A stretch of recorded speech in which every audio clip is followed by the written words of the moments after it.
and one good thing about this exam is you don't know how close you are towards getting or towards clearing, क्योंकि आपको पता नहीं है कि you just need one more step or just one single effort और आपका हो जाएगा। मतलब एक बार के पूरे इंटरव्यू में ये हुआ कि मैंने जितना कुछ जो 40-50 पेज प्रिपेयर किया था, उसमें से मैं लिटरली मैंने मेरे से कुछ भी नहीं पूछी, लिटरली एक इतना सा भी नहीं पूछा मेरे से। उनको पता चल गया ना कुछ कि आपको ये चीज आती है, आती है। तो नहीं पूछेंगे फिर उससे। तो बिल्कुल नहीं पूछेंगे, फिर कुछ भी हो जाए उनको पता चला अच्छा पढ़ के आए हो, नहीं पूछूंगा। Hello friends, welcome back to Defense Roger and I hope you're doing good. My name is Sheetal Yadav and today we have a very special guest. Today we have Harsh Kataria. उन्हें recommendation मिला है NDA के लिए, that is from 2AFSP Mysore and वहाँ पे उन्होंने CPSS भी clear किया है। That means he is eligible for flying branch. अगर आप भी written SSP interview and CPSS में सिलेक्शन सिक्योर करना चाहते हैं एंड एसएसबी की फुल फ्लेजेड प्रिपरेशन करना चाहते हैं, then join Centurion Defence Academy 21 days SSB training programme. इस कोर्स में आपको मिलेगा interview technique classes, personality development sessions, psychological guidance and exposure to India's largest G2 ground with 165 plus obstacle and SSP guidance by elite panel members who have years of experience. Along with this, you will get complete medical guidance for your SSB medical as well. Centurion Defense Academy has a leadership in the defense entrance exam across India. आप भी Centurion की upcoming SSB batch में enroll कर सकते हैं, जो कि 16th of October and 30th of October से start होने वाले हैं. For admission detail, you can call and WhatsApp on this number and visit their official website, which is the link given in description. So without any further delay, let's call Harsh to our platform, Defense Roger. Harsh, welcome to Defense Roger. Thank you ma'am. Harsh, अगर हम NDA के बारे में बात करें तो बहुत सारे लोगों को ना डाउट्स रहते हैं, चाहे वो रिटन प्रिपरेशन हो, बिकॉज यूपीएससी टाइम के साथ अपने पैटर्न में चेंज लाता रहता है ताकि पेपर का लेवल थोड़ा अप कर सके। एज वेल एज अगर हम एसएसबी के बारे में बात करें, हाँ, आप एसएसबी के पहले अटेम्प्ट में गए और आपने रिकमेंडेशन लिया, साथ ही साथ आपने सीपीएसएस भी क्लियर किया।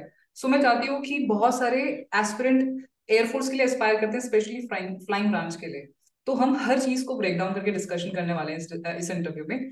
Starting with the fact, I was just wondering कि you are having a civilian background and जहां तक मुझे लगा कि इस तरह का एनवायरनमेंट नहीं है कि फौज के बारे में ज्यादा डिस्कशन होता है, then how come you went on a preparation of defence services?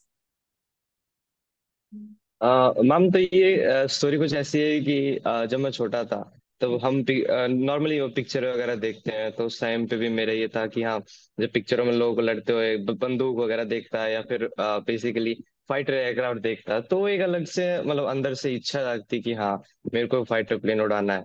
हालांकि तब तो इतना स्ट्रांग नहीं था। फिर उसके बाद जब मैं मेरी फर्स्ट फ्लाइट में बैठा, तब वो जो ऊपर होने का मजा है या फिर ऊपर से धरती को देखने का जो मजा है, वो मेरे को काफी ज्यादा उसने मोटिवेट किया कि हाँ, मेरे को एयरफोर्स में जाना चाहिए। तो 10th के बाद फिर मैंने मेरे ताऊ जी थे, उन्होंने बताया कि उन्होंने हमें एनडीए के बारे में बताया। तो पापा की भी यही चॉइस थी कि हाँ, NDA is a good option, क्योंकि हमारी फैमिली से कोई भी डिफेंस बैकग्राउंड में नहीं था। तो सब बोले कि हाँ, जाना चाहिए, अच्छा होता है। तो 10th के बाद हमने सर्च किया, एकेडमी सर्च किया, फिर और कोई इंस्टीट्यूट सर्च किए जिसमें हम एनडीए की तैयारी के लिए जा सकते हैं, फाउंडेशन कोर्स की हमारी 11-12 भी साथ में होते रहे। बट हमें ऐसा कोई अच्छा मिला नहीं। तो फिर हमने डिस्कस कर लिया कि हाँ, अब स्ट्रिक्टली 11-12 पे फोकस करते हैं, 12th के बाद अपन एनडीए के अटेम्प्ट कर लेंगे। 11-12 करने के बाद उस टाइम पे तो एनडीए पे ध्यान नहीं था, बट 12th के साथ मैंने 2 अटेम्प्ट दिए थे एनडीए रिटर्न के, वो दोनों क्वालिफाई नहीं कर पाया मैं। उसके बाद थर्ड अटेम्प्ट मैंने मेरी 12th करने के 2 महीने बाद दिया। उस टाइम पे मेरी इतनी ज्यादा प्रिपरेशन नहीं थी, क्योंकि 11th मेरा कोविड में गया था, तो इतनी ज्यादा प्रिपरेशन वैसे भी नहीं थी। 12th में हमारे सीबीएसई ने 2 पार्ट में डिवाइड कर दिए थे सिलेबस। पहला एमसीक्यू था, बाद में रिटर्न था, तो सिलेबस थोड़ा बहुत लैग हो गया था, रिवीजन की कमी थी। तो इसलिए वो तो मेरा थर्ड रिटर्न अटेम्प्ट भी सक्सेसफुल नहीं हो पाया। उसके बाद मेरे पास लास्ट लास्ट मेरा रिटर्न का बचा था, ये अप्रैल 16 अप्रैल वाला, इस साल वाला। तो मेरे को किसी भी हाल में वो करना था। तो मैंने पापा से मिलने गया, पापा से बात की कि पापा इस बार फुल फ्लेजेड प्रिपरेशन करनी है। पापा हमेशा एक तरह से एज लाइक वेरी सपोर्टिव थे कि हाँ बेटा करो। सही है। तो फिर उसके बाद पापा मम्मी दोनों ने बोला कि हाँ, लास्ट अटेम्प्ट है, अच्छे से फुल फ्लेजेड प्रिपरेशन करने, क्योंकि 8 महीने थे मेरे पास, तो अच्छे से प्रिपरेशन कर सकता था मैं। तो 8 महीने फिर प्रिपरेशन की, लखनऊ गया था, मैंने एकेडमी ज्वाइन की, सेंचुरियन डिफेंस एकेडमी। फिर उसके बाद मैंने प्रिपरेशन की, रिटर्न क्लियर हो गया। फिर एसएसबी की भी प्रिपरेशन की वहीं से ही। उसको एसएसबी भी क्लियर हो गया, फाइनली टू एएफएसबी मैसूर से रिकमेंडेशन ले लिया, सीपीएसबी भी क्लियर हो गया, and now I am medically fit waiting for final merit. So yeah. Journey is being like seems like a roller coaster, but साफ पता चल रहा है आपने काफी ज्यादा इसके पीछे काफी मेहनत करी, बिकॉज जो 3 अटेम्प्ट में आपने कहीं ना कहीं लैक कर रहे थे, आपने 4th अटेम्प्ट में अपना बेस्ट देके आपने एग्जाम क्लियर किया और साथ ही साथ अपने एसएसबी भी क्लियर किया। हर्ष, अगर मैं बात करूँ रिटन एग्जाम की, स्टार्टिंग में तो रिटन काफी सारे चैलेंजेस आते हैं, क्योंकि आप 11th 12th कर रहे हो, तो ज्योग्राफी हो चाहे हिस्ट्री हो, इस तरह के सब्जेक्ट के आप टच में नहीं रहते हो, along with the fact that UPSC का अपना एक स्टैंडर्ड एग्जाम के रिस्पेक्ट में, राइट? तो जो पेपर सेट करता है उसके इसके रिगार्डिंग हम अपनी स्ट्रैटेजी जो बनाते हैं वो पर्सन टू पर्सन वेरी करती है, बट कुछ चीजें कॉमन होती है, जैसे कुछ सब्जेक्ट स्कोरिंग होते हैं, या अगर हम जीएटी और मैथ्स की बात करें तो कुछ सेक्शन है जहां से आप अच्छा स्कोर कर सकते हो। So we are going to discuss subject wise subject, like किस तरह से हम स्कोर करें, ज्यादा अच्छे से स्कोर कर सकते हैं, और किस तरह से एग्जाम रिटन एग्जाम पे हम ज्यादा फोकस कैसे करें अच्छा स्कोर करने के लिए। तो मैम, अगर जैसे आपने पहले बोला कि पर्सन टू पर्सन वेरी करता है वो सिलेबस भी, कोई किसी को किस तरीके से लेता है, क्योंकि सबके अलग अलग बैकग्राउंड होते हैं, कोई साइंस बैकग्राउंड से होता है, कोई ह्यूमैनिटीज या आर्ट्स। तो ह्यूमैनिटीज वाले को साइंस मुश्किल लगती है, साइंस वाले को आर्ट्स वगैरह मुश्किल लगता है।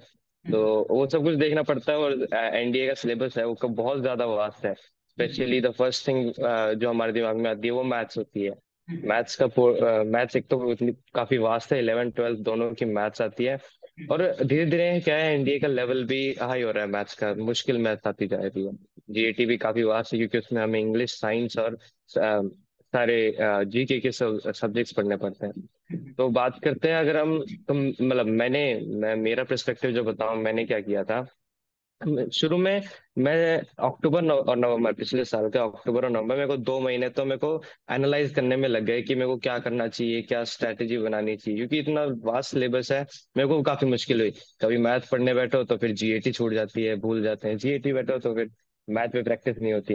तो 2 महीने मेरे को लगा फिगर आउट करने की, हाँ सिलेबस या टाइम टेबल कैसे बनाऊं मैं।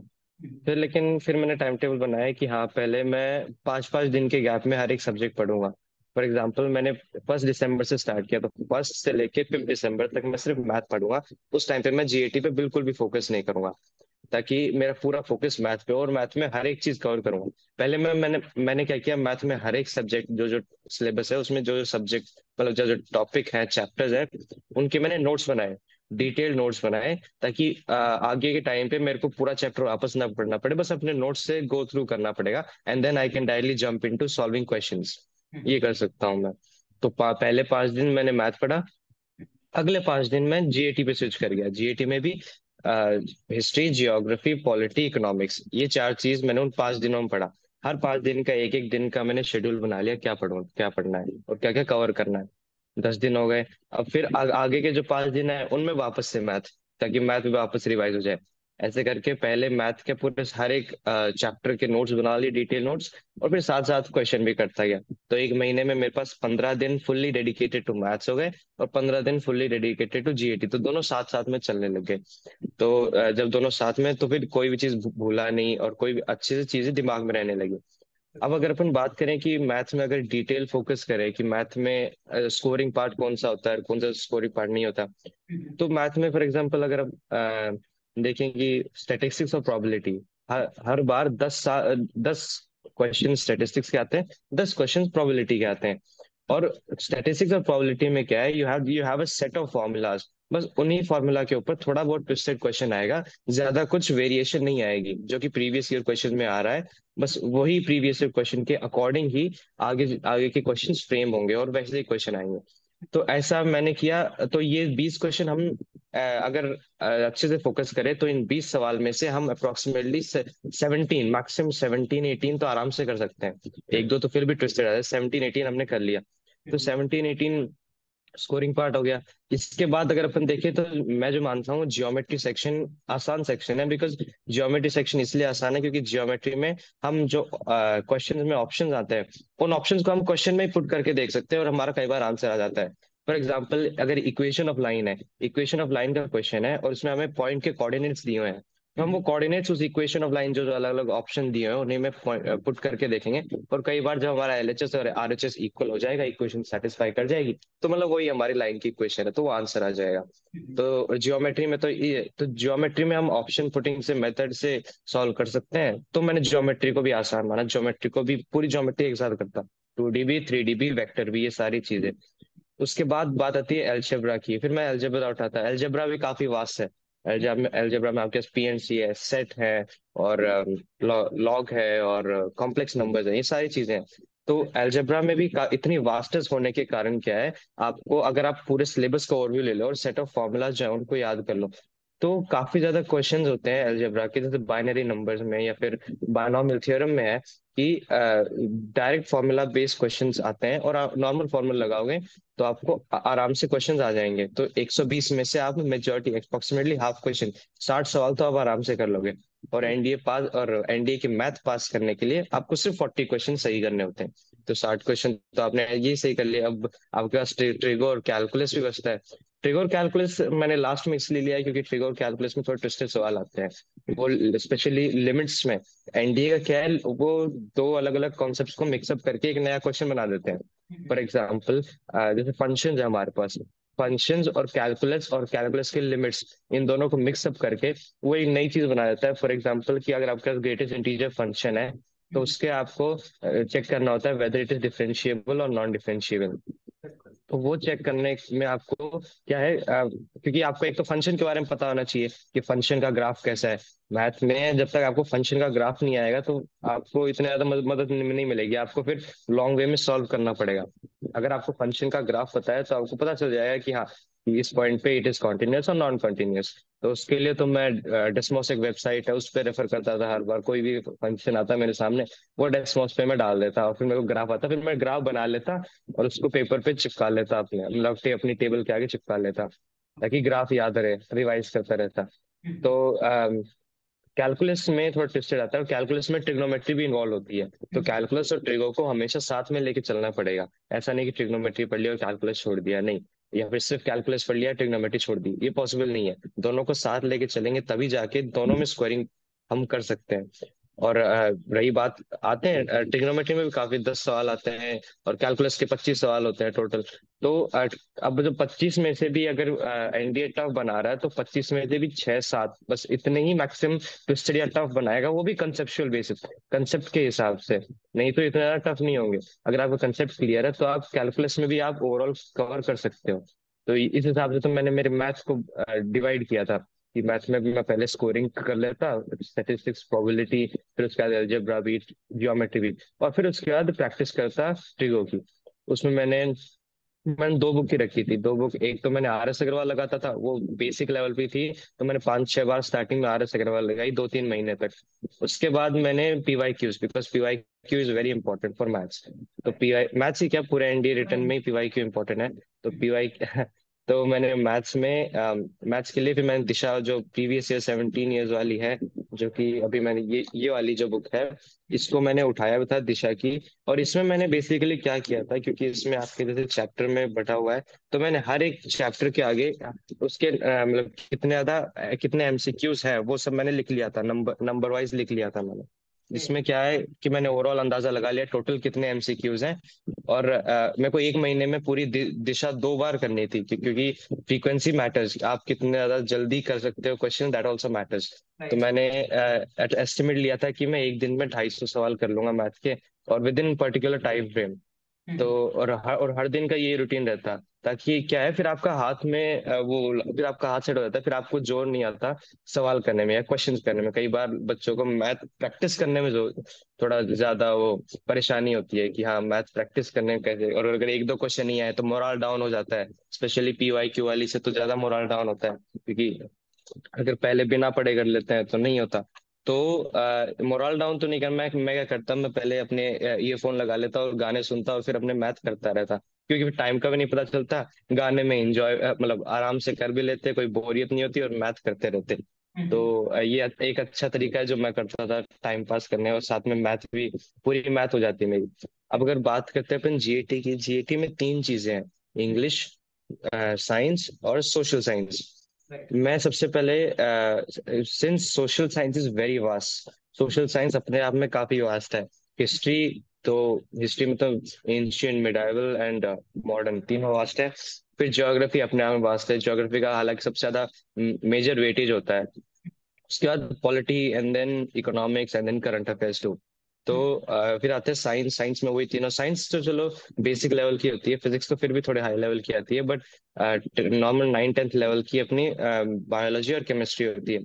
तो अगर बात करें साइंस की, साइंस में व्हाट आई थिंक सबसे ज्यादा मेजर पोर्शन फिजिक्स का है, नो डाउट। अगर माने तो half portion is for physics, और बाकी half is for physics and no chemistry and biology. तो फिर लेकिन फिर भी मैं क्या करता, मैं सबसे पहले बायोलॉजी उठाता, क्योंकि बायोलॉजी में क्या है, आपको जो सिलेबस है उसमें आपको जो काम है बस आपको याद करना है। बायोलॉजी में एनडीए के not ask you conceptual questions, या फिर ट्विस्टेड क्वेश्चन नहीं आएंगे ज्यादातर आपसे। नॉर्मल जो जो आपने पढ़ा है डायरेक्ट क्वेश्चन आएंगे, you just have two tick, या तो आपने पढ़ा है तो टिक करना, आपको सॉल्व नहीं करना। फिजिक्स में आपको सॉल्व करना पड़ जाएगा अगर कैलकुलेटिव क्वेश्चन आ गया तो। बायोलॉजी में आपको कभी सॉल्व नहीं करना। और जो सिलेबस है वो आपको आराम से याद भी हो जाएगा, कि आपकी हार्ट फंक्शनिंग कैसी है, आपकी बॉडी कैसी है, आपका डाइजेस्टिव सिस्टम कैसा है। And that is what I believe that is necessary to know, कि हाँ अपने अपनी बॉडी में क्या चल रहा है वो तो पता होना चाहिए, कि आपकी एनर्जी कैसे प्रोड्यूस होती है, एटीपी एटीपी कैसे फॉर्म होते हैं, या फिर बाकी सारी चीजें बायोलॉजी में अलग अलग जो चैप्टर्स में बटा हुआ है उनके हिसाब से। बायोलॉजी करने के बाद मैं उठाता था केमिस्ट्री। केमिस्ट्री में भी केमिस्ट्री भी ऐसा ही है, केमिस्ट्री में ज्यादा मोस्टली कंसेप्ट का ही खेल है, ज्यादा कैलकुलेटिव क्वेश्चन नहीं आएंगे। ज्यादातर आ सकता है तो हमें एटॉमिसिटी पूछता है, वैलेंसी पूछ सकता है, और या फिर number of bonds it can form, weather it is tetravalent, या फिर उसकी वो हाइब्रिडाइजेशन कैसा है, दैट्स इट। ज्यादा कुछ कैलकुलेटिव क्वेश्चंस आ भी नहीं सकते केमिस्ट्री में। Chemistry is totally based on concept, और मेटल्स के बारे में, मेटल नॉन मेटल पूरी पीरियोडिक टेबल में उनके रिएक्शंस, इन इन सब के बारे में, एसिड बेसिस। बाकी तो ये मैं पहले बायोलॉजी, फिर मैं उसके बाद केमिस्ट्री कर लेता। अब लास्ट में मैं उठाता फिजिक्स। तो बायोलॉजी केमिस्ट्री करने के बाद मेरा आधा साइंस हो गया, आधे नंबर तो मैंने मान के चलता, आधे में नंबर मैंने ले लिया। अब बात आई फिजिक्स की, फिजिक्स से मैं नॉर्मल कॉन्सेप्ट के थ्रू गो थ्रू कर लेता, और थोड़े बहुत क्वेश्चन लगा लेता। उसके बाद फिर मैं देखता कि जो क्वेश्चन आएगा, अगर हमने जो सीखा है कॉन्सेप्ट से वो हो रहा है तो ठीक है, नहीं तो मैं आधे नंबर अपने ऑलरेडी ले चुका हूँ बायोलॉजी केमिस्ट्री से। और फिजिक्स में भी अगर 10 क्वेश्चन आ रहे हैं तो उसमें से ऐसा ही होगा कि पांच छह इजी होंगे, चार या पांच ही ऐसे होंगे जो डिफिकल्ट होंगे या कैलकुलेटिव होंगे, या उनमें ज्यादा कंसेप्ट के ऊपर एम्फेसिस होगा। फॉर एग्जाम्पल रोटेशन में कोई आ गया, या फिर फोर्सेस में आ गया, या लॉज ऑफ मोशन में आ गया, या फिर ग्रेविटेशन में या फ्रिक्शन में ज्यादा कुछ आ गया, तो कैलकुलेटिव क्वेश्चन या ट्विस्टी क्वेश्चन बन जाते हैं। तो तो फिजिक्स में मेरा इतना ज्यादा था नहीं, मेरा मेन फोकस बायोलॉजी और केमिस्ट्री में था, साइंस में। बाकी बात करते हैं अगर अपन सोशल साइंस की, history as you can see is very vast. History में वास्ट भी है, और आपको पता नहीं कि आप जो पढ़ रहे हो वो आएगा नहीं, क्योंकि वो हिस्ट्री में अभी लास्ट टाइम भी क्या था कि कनिष्क के बारे में पूछ लिया था जब मेरा था, तो उसमें कनिष्क के बारे में पूछा था कि रबातक इंस्क्रिप्शन में किसके बारे में बताया है, और किस रूलर के बारे में इंफॉर्मेशन देते हैं वो हमको, या फिर कनिष्क के बारे में which one of the following is an appropriate जो चीज है which can provide us an educate and an appropriate information about Kanishka. तो आपको याद करने की चीजें ज्यादा है हिस्ट्री में, याद करना ही पड़ेगा। But I am not saying कि हिस्ट्री पे आप ज्यादा एम्फोसिस करो, because history is still less as comparative to geography. Geography का जो वेटेज है वो ज्यादा है।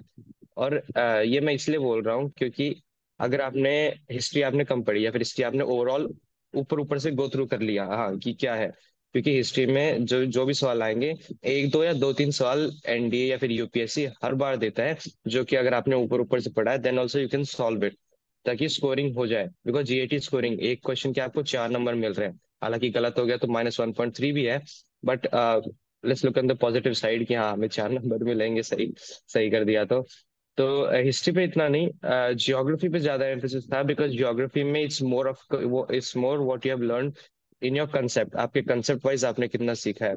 जियोग्राफी में आपने कंसेप्ट सीख लिया कि विंड्स कैसे चलती हैं, डायरेक्शन क्या है, ओशन करंट्स का डायरेक्शन क्या है, या फिर जो अर्थ कोर है वो कोर कैसे बना हुआ है, पहले की थियोरीज क्या है अर्थ के फॉर्मेशन की, या फिर ओशियोनोग्राफी है, या फिर जियोमॉर्फोलॉजी है, रॉक्स का फॉर्मेशन कैसा है, सॉइल का फॉर्मेशन कैसा है, डिफरेंट टाइप्स ऑफ रॉक कौन से है, या फिर इंडिया के बारे में आपने हाईवेज पढ़ लिया, या फिर रोड ट्रांसपोर्ट पढ़ लिया, एयर ट्रांसपोर्ट, वाटरवेज, ये सब चीजें आपने पढ़ लिया। देन हिस्ट्री में नहीं, ज्योग्राफी में there mostly conceptual questions.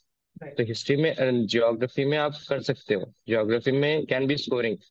Geography में आपको जो बेसिक नॉलेज होती है उस पे भी सवाल आते हैं। ज्योग्राफी में आपको जो कॉमन सेंस होता है उसके सवाल आते हैं। हिस्ट्री में आपको कभी कॉमन सेंस पे सवाल नहीं आएगा। हिस्ट्री में it will be totally based on facts, dates पे, फैक्ट्स पे, उस टाइम पे कौन बोला था and what else did he do. तो basically you have to memorise, whereas in geography you have to learn concepts. और कॉन्सेप्ट समझना is more easier as compare to याद करना।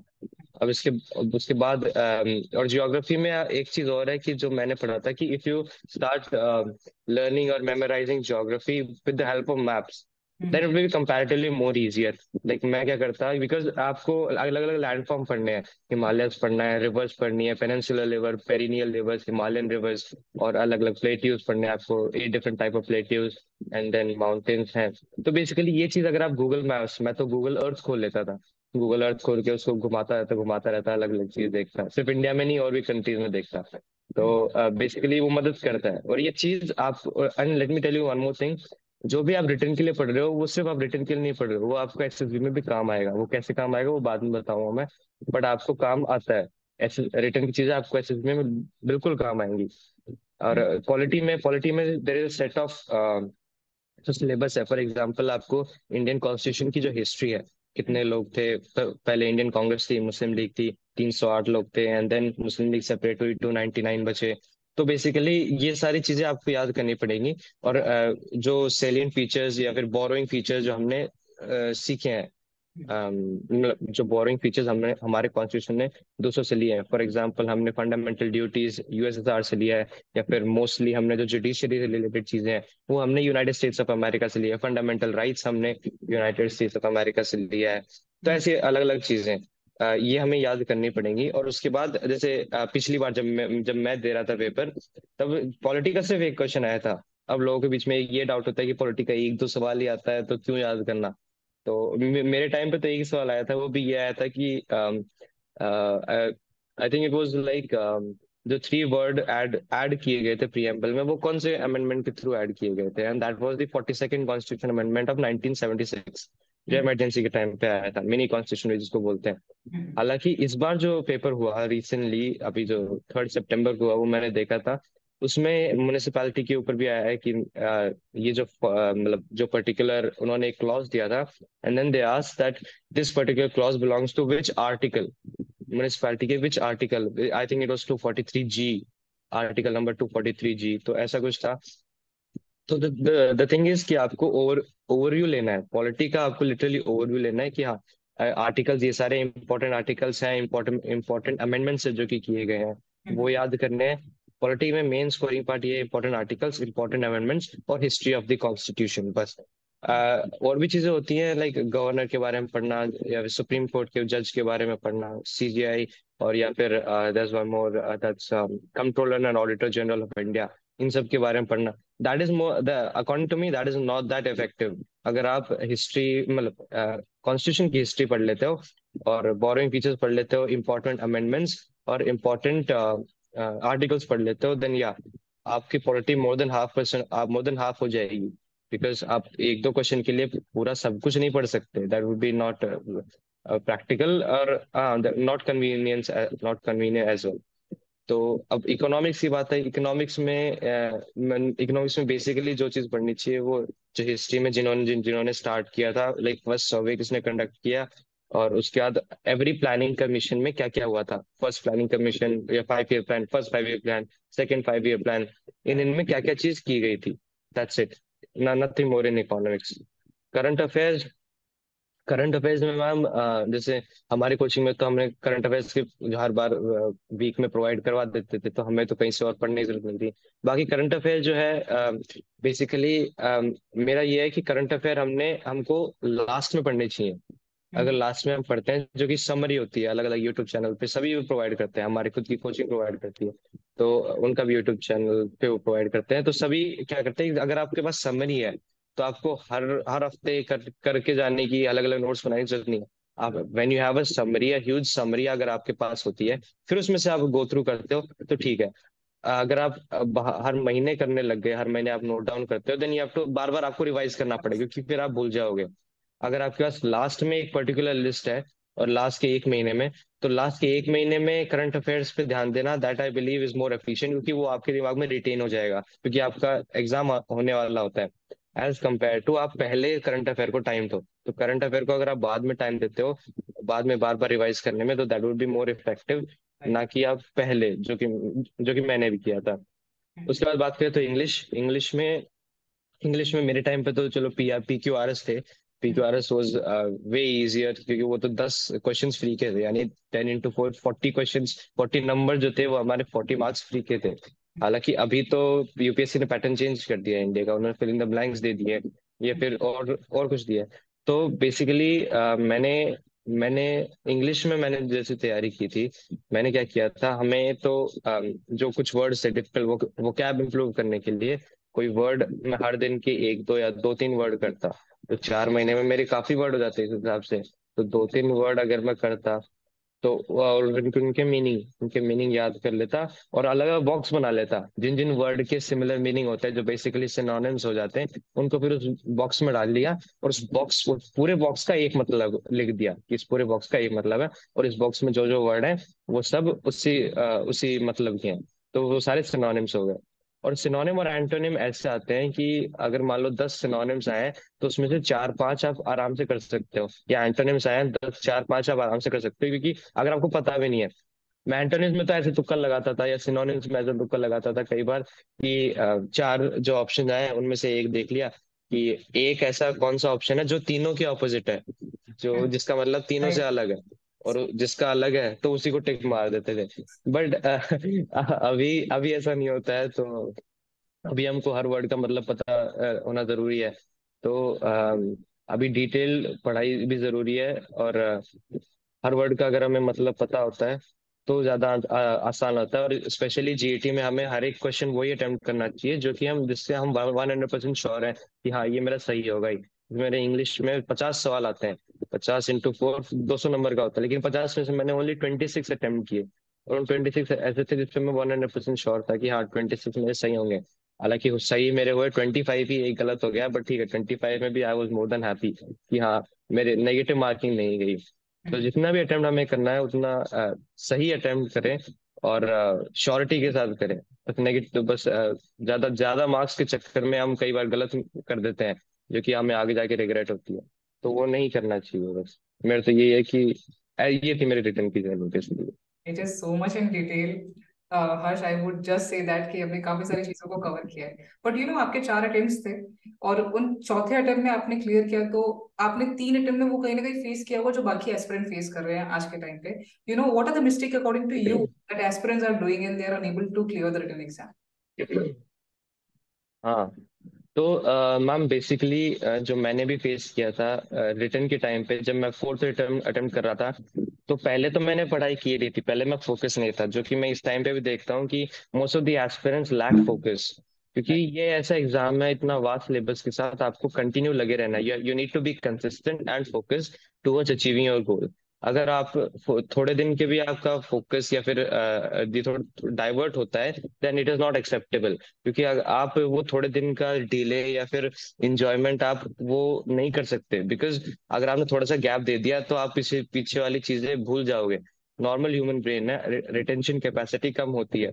अगर हम न्यूज़पेपर में एक आर्टिकल पढ़ते हैं, तो उस आर्टिकल में भी हम एक दो घंटे बाद जो रिटेन कर पाते हैं, that is only 10 to 15% of the whole article.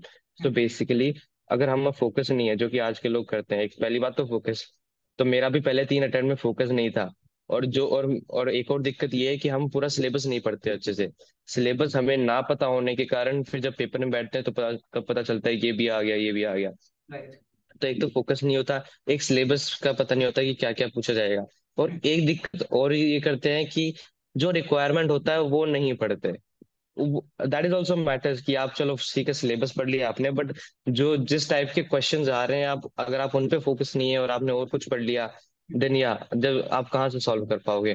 तो so it is more important कि आप पीवाईक्यूज देखिए, पीवाईक्यूज देख के आपको आइडिया लगेगा कि हाँ किस टाइप के क्वेश्चंस आ रहे हैं, किस टॉपिक से ज्यादा क्वेश्चंस पूछे जा रहे हैं।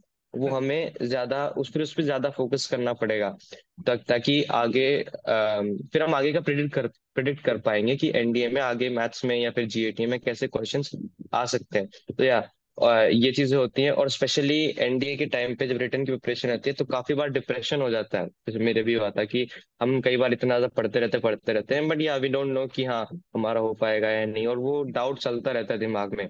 And the one good thing about this exam is you don't know how close you are towards getting और टुवर्ड्स क्लियरिंग, क्योंकि आपको पता नहीं है कि you just need one more step और जस्ट वन सिंगल एफर्ट और आपका हो जाएगा। तो वो चीज नहीं पता होती। बट आपको जितना हो सकता है उतना लगे रहना है, और अपना मोटिवेशन सोर्स जो हमेशा अपने पास रखना है। अब मेरे तो मम्मी पापा थे, तो मम्मी पापा ने हमेशा सपोर्ट किया।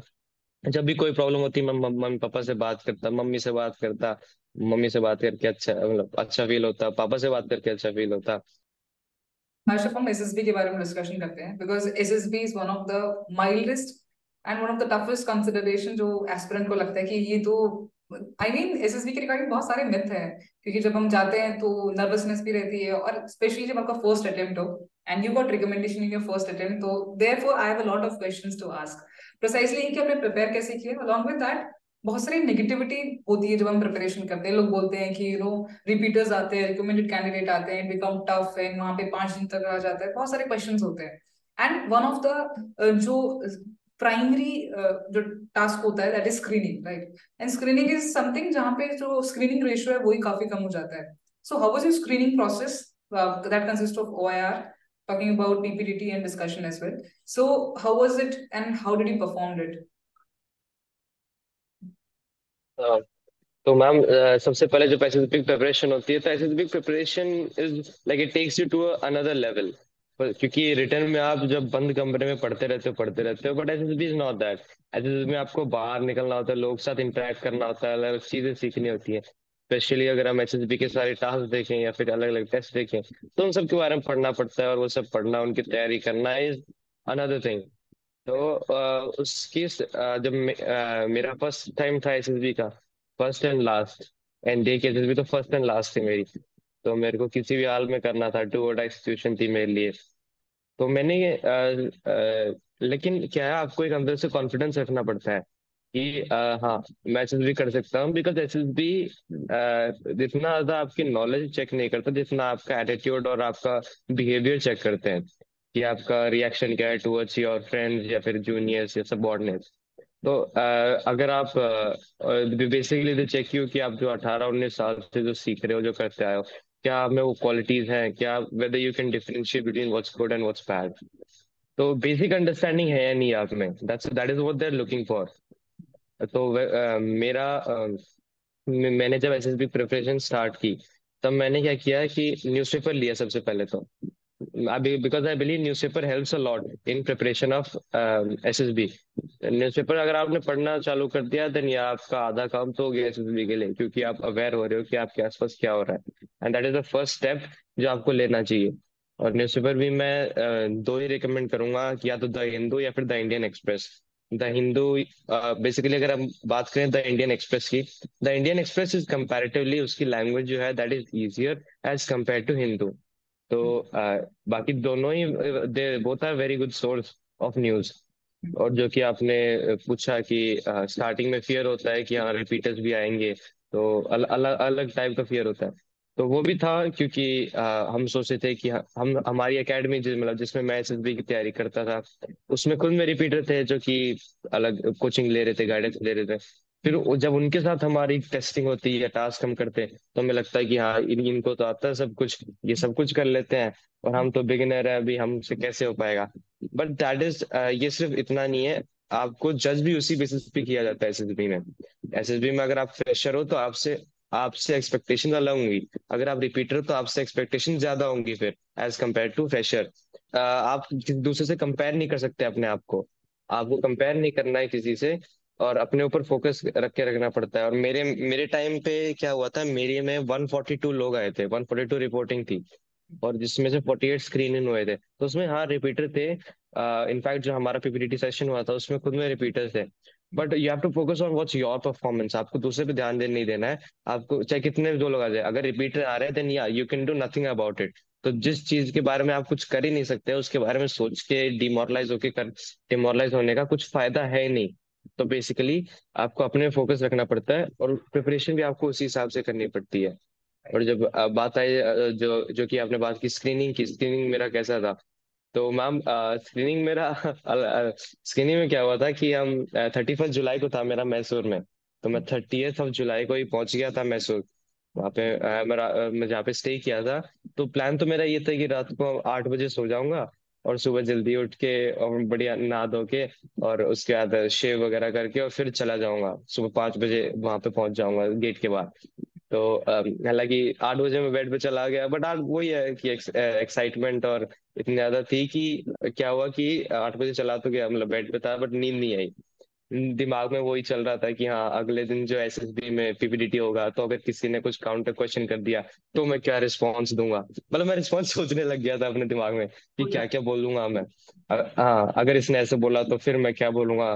मैं अपने आप को उभर के कैसे दिखा सकता हूँ कि हाँ मैं ही हूँ सबका लीडर। तो वो चीज मैं कैसे दिखा सकता हूँ, ये चीज दिमाग में चल रही। तो 8 से लेके 10 बजे तक 2 घंटे तक मैं पढ़ा रहा, यही सोचता रहा बेड पे कि क्या कर सकते हैं, क्या कर सकते हैं, क्या बेटर होगा, स्टोरी में क्या क्या ऐड करूं या फिर ओआईआर कैसे करूं। बट फाइनली नहीं 10 बजे तक मेरे को नींद आ गई और मैं सो गया। फिर मैं सुबह उठा, नहाया धोया, फिर उसके बाद मैं पहुंच गया एसएसबी सिलेक्शन सेंटर। तो जब मैं उस दिन वहां पे पहुंचा तो भीड़ 142 लोग मेरे को दिखे वहां पे, इंक्लूडिंग मी। तो वो एक हाँ वो थोड़ा हेजिटेशन तो होता ही है जो कि मेरे को हुआ था, इतने सारे लोग हैं, इनमें से कुछ लोग स्क्रीनिंग हो गए और कुछ रिकमेंड हो गए, क्या उनमें से एक मैं बन सकता हूँ तो वो डाउट चलता रहता है दिमाग में। बट तो उस टाइम पे what I would recommend every one two do is, उस टाइम पे अकेले मत रहो, जो भी मिले उससे बात करते रहो। तो अब मेरे साथ तो मेरी एकेडमी के ही बच्चे थे, तो मैं तो उनसे बात करता था। तो बेसिकली क्या हुआ कि अगर आप किसी से बात कर रहे हो तो आप अपने मन में ज्यादा कुछ नहीं सोचोगे, और वो टाइम ऐसा होता है कि अगर आप अकेले हो गए तो आप ज्यादा कुछ सोचने लग जाओगे, नर्वस हो जाओगे, because it's your first time. और एसएसबी इंटरव्यू ऐसा, स्क्रीनिंग ऐसा है कि आपको हो सकता है बाहर कर दें, फिर what, then again you have to start from written preparation again. तो नर्वसनेस होती है। तो उस टाइम पे आई वुड रिकमेंड कि जितना आप अपने आसपास लोगों से बात कर सकते हो, कम्युनिकेट कर सकते हो, फ्रेंडशिप कर सकते हो, वो करनी चाहिए। जितना अच्छा बात कर सकते हो उतना बात करो। फिर हमको अंदर ले गए, ब्रेकफास्ट करवाया अच्छे से, फिर टेस्टिंग हॉल में ले गए, ओआईआर का ब्रीफिंग किया कि कैसे करना है, और फिर ओआईआर स्टार्ट किया। अब ओआईआर के क्वेश्चंस मैं प्रैक्टिस करके गया था, हमारी कोचिंग थी उसमें ओआईआर के अच्छे से टेस्ट, मॉक टेस्ट हुए थे, तो प्रैक्टिस हमारे अच्छे से हो गई थी अलग अलग टाइप के, चाहे वो वर्बल हो, नॉन वर्बल हो, फिगर बेस्ड हो, या फिर ब्लड रिलेशन में हो, या फिर रीजनिंग हो, तो ये सारे न्यूमेरिकल बेस्ड, ये सारे ओआईआर में करके गया था।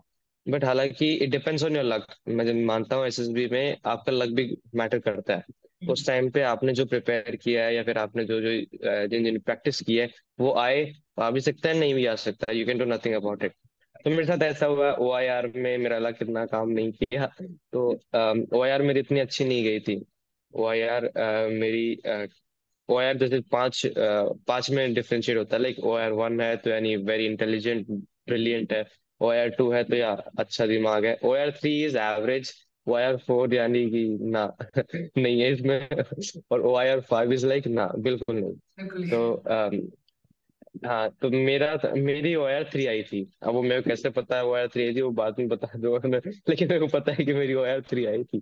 तो हालांकि जब मैंने ओआईआर दी थी, जब मेरे को नहीं पता था, तो पता चल गया था कि हाँ बुरा गया टेस्ट, तो पीपीडीटी में सब कुछ करना, नहीं तो बाहर कर देंगे ये लोग। तो फिर उसके बाद क्या है, हमें फिर पीपीटीटी के लिए ले गए, 15-15 ग्रुप बना दिया। फिर स्टोरी मतलब पिक्चर दिखाई हमको। पिक्चर में क्या था, एक गार्डन का सीन था, and then there was one male, मतलब थोड़ा एजड था, approximately 25 to 30 years old. Female वो भी एजड थी, सेम एज ग्रुप की, and then there was a kid, एक बच्चा था। So looking like a family. तो एंड हेजी पिक्चर थी। तो मैंने जो स्टोरी बनाई, मैंने स्टोरी ये बनाई कि वो जो बच्चा है उसका 12th का रिजल्ट आया है, and then he wants to become a public speaker. तो उसके लिए वो अपने मम्मी पापा से बात करता है कि हाँ वो कॉलेज देखेगा, उसको पब्लिक स्पीकिंग का कोर्स करना है जिसमें he will become a good orator. तो बेसिकली उसको वो सारी चीजें करनी है, जिसमें वो अलग उसको वॉइस मॉड्यूलेशन सिखाया जाएगा कि how to modulate your voice, how to add facts in your speech ताकि लोग बोर ना हो। तो ये सब मैंने लिख दिया उस स्टोरी में। और स्टोरी जब आप सबमिट करते हो तो उसके बाद जब से लेके और डिस्कशन तक, जब आप डिस्कशन में बैठे होते हो, आपके पास 10-15 मिनट का टाइम होता है, जो मेरे पास भी था। What I would recommend is उस 10-15 मिनट में you keep on memorising your story. आपको अपनी स्टोरी बार बार दिमाग में चलानी है और उसको याद कर लेना है, क्योंकि आपको नरेट करना है। And your narration must be very confident. आपका क्योंकि जो 3 एसेसर होते हैं वो आपके नरेशन में ही देख लेते हैं कि आप कैसे हो, आपका आई कांटेक्ट कैसा है, आपका कॉन्फिडेंस लेवल कैसा है, या फिर आपके एक्सप्रेशन कैसे हैं, आपका वॉइस मॉड्यूलेशन कैसा है, क्या आप अच्छे से समझा पा रहे हो, वेदर यू आर क्लियर। तो ये सारी चीजें बताते हैं वो। तो मैंने भी उस 10-15 मिनट में अपनी स्टोरी रिवाइज की, खूब बार रिवाइज की, काफी बार। हर एक लाइन टू लाइन मैंने एकदम रट दी, एकदम पूरी, कि हाँ अब तो मैं जाके सुनाई दूंगा। तो फिर हमें डिस्कशन में बिठाया, एक सेमी सर्कल में बिठाया, उसके बाद स्टार्ट किया। जब मेरी बारी आई नरेशन की, तो नरेशन में मैंने स्टार्ट किया, अच्छे से नरेट करने लगा। लेकिन क्या हुआ कि लास्ट के 1-2 लाइन बच रही थी, मतलब मेरे को और बोलना था। बट इतने में ही जो एसएसओ थे उनमें से जो जीटीओ थे, उन्होंने वो खड़े और उन्होंने बोला कि okay okay, we have understood the story, next person, switch to next person. तो मेरे को बीच में काट दिया। तो मैं और डर गया कि वो यार भी अच्छा नहीं गया, स्टोरी तो लिखी थी, अब नरेशन में भी बीच में काट दिया। अब तो डिस्कशन में पार्ट लेना ही पड़ेगा, नहीं तो अब तो स्क्रीन आउट ही होंगे हम। तो डिस्कशन के टाइम पे जैसे स्टार्ट हुआ तो सब चिल्लाने लग गए, 15 लोगों का ग्रुप था। एक दो उसमें रिपीटर भी थे, उसमें एक दो रिपीटर थे। तो वो लोग भी चिल्ला रहे, हम भी चिल्ला रहे। तो फिर एसएसएस ने बोला ओके स्टॉप। आधा आधा बांट दिया कि फर्स्ट हाफ पहले डिस्कशन करेगा, फर्स्ट सेकेंड हाफ बाद में। मैं फर्स्ट हाफ में था। तो जब मेरी बारी आई तब मैं जब हमारे फर्स्ट हाफ की बारी आई तब हम डिस्कशन स्टार्ट किया। And what I believe is discussion में दो चीज वेरी इंपॉर्टेंट। फर्स्ट इज आपकी अपनी स्टोरी कितनी वैल्यूबल है और आपका नरेशन कितना, आप लोगों को कन्विंस कितने अच्छे से कर पा रहे हो। एंड सेकेंड थिंग इज आपने दूसरों की स्टोरी पे कितना ध्यान दिया है। जब तक दूसरों की स्टोरी पे ध्यान नहीं दोगे वो क्यों आपकी बात सुनेगा। आपको उनकी स्टोरी के कुछ अच्छे पॉइंट्स लेके अपनी स्टोरी में डालना है। तो it is very important to listen to each one story. तो अगर आप हर एक की स्टोरी सुन के उनके पॉइंट अगर अपनी स्टोरी में डाल रहे हो तो हाँ वो बंदा भी एग्री हो जाएगा कि हाँ मेरी स्टोरी भी उसने ली है।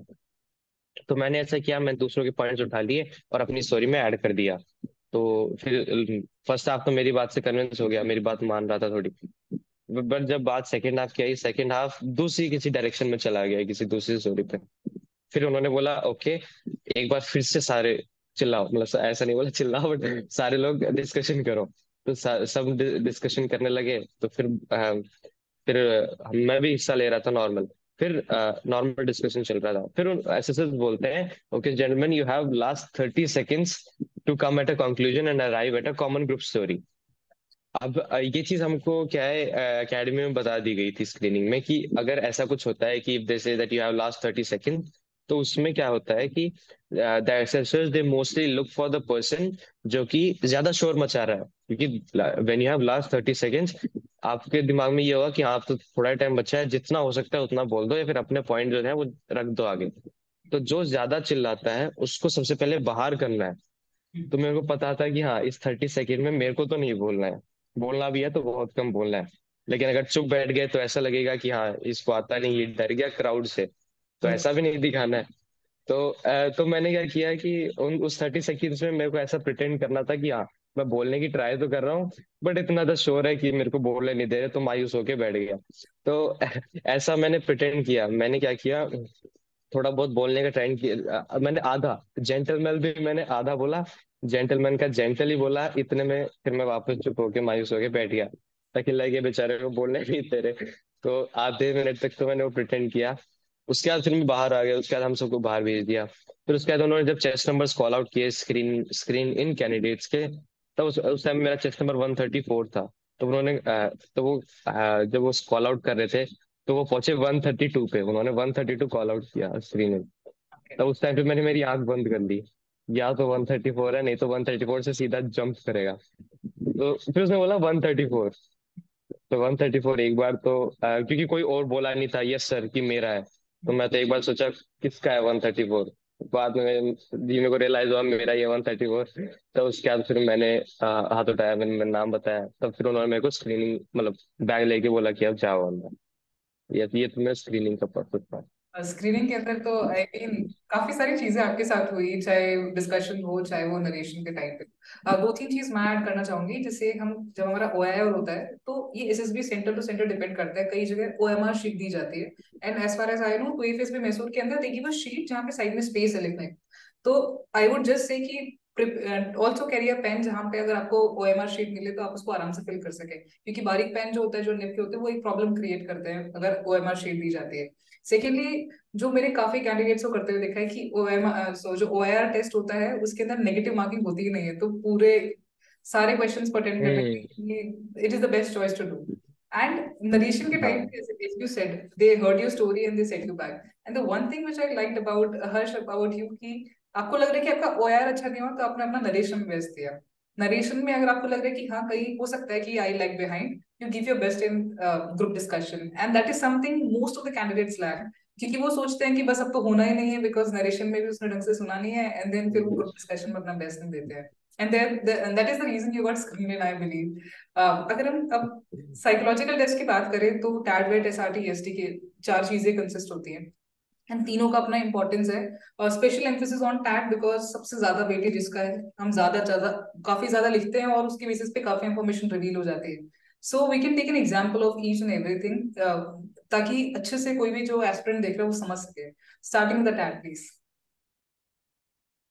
तो ma'am TAT TAT is something कि हाँ आपको काफी सारी पिक्चर दिखा जाती है, and then you have to be not just physically but mentally prepared for TAT, क्योंकि आपके 11-12 स्टोरियां लिखना कंटिन्यूअसली 1 घंटे तक वो आसान काम नहीं है, unless and until you have a detail practice, या फिर आप रेडी नहीं है उस चीज के लिए आप नहीं लिख सकते।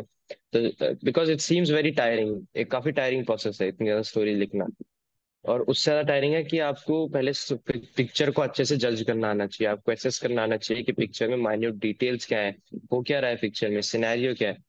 तो और टैट में what I believe is unless until you have a proper guidance, आपको एक गाइडेंस की जरूरत पड़ती है, क्योंकि आप अपनी स्टोरी जो लिख रहे हो आपके हिसाब से तो that is best story because you have written, but वो अप्रोप्रिएट है या नहीं, वो एक्सेप्टेबल है या नहीं, जो एसएसबी को चाहिए वो आपने स्टोरी में लिखा है या नहीं, दैट इज व्हाट मैटर्स। तो यहाँ पे गाइडेंस रोल प्ले करती है।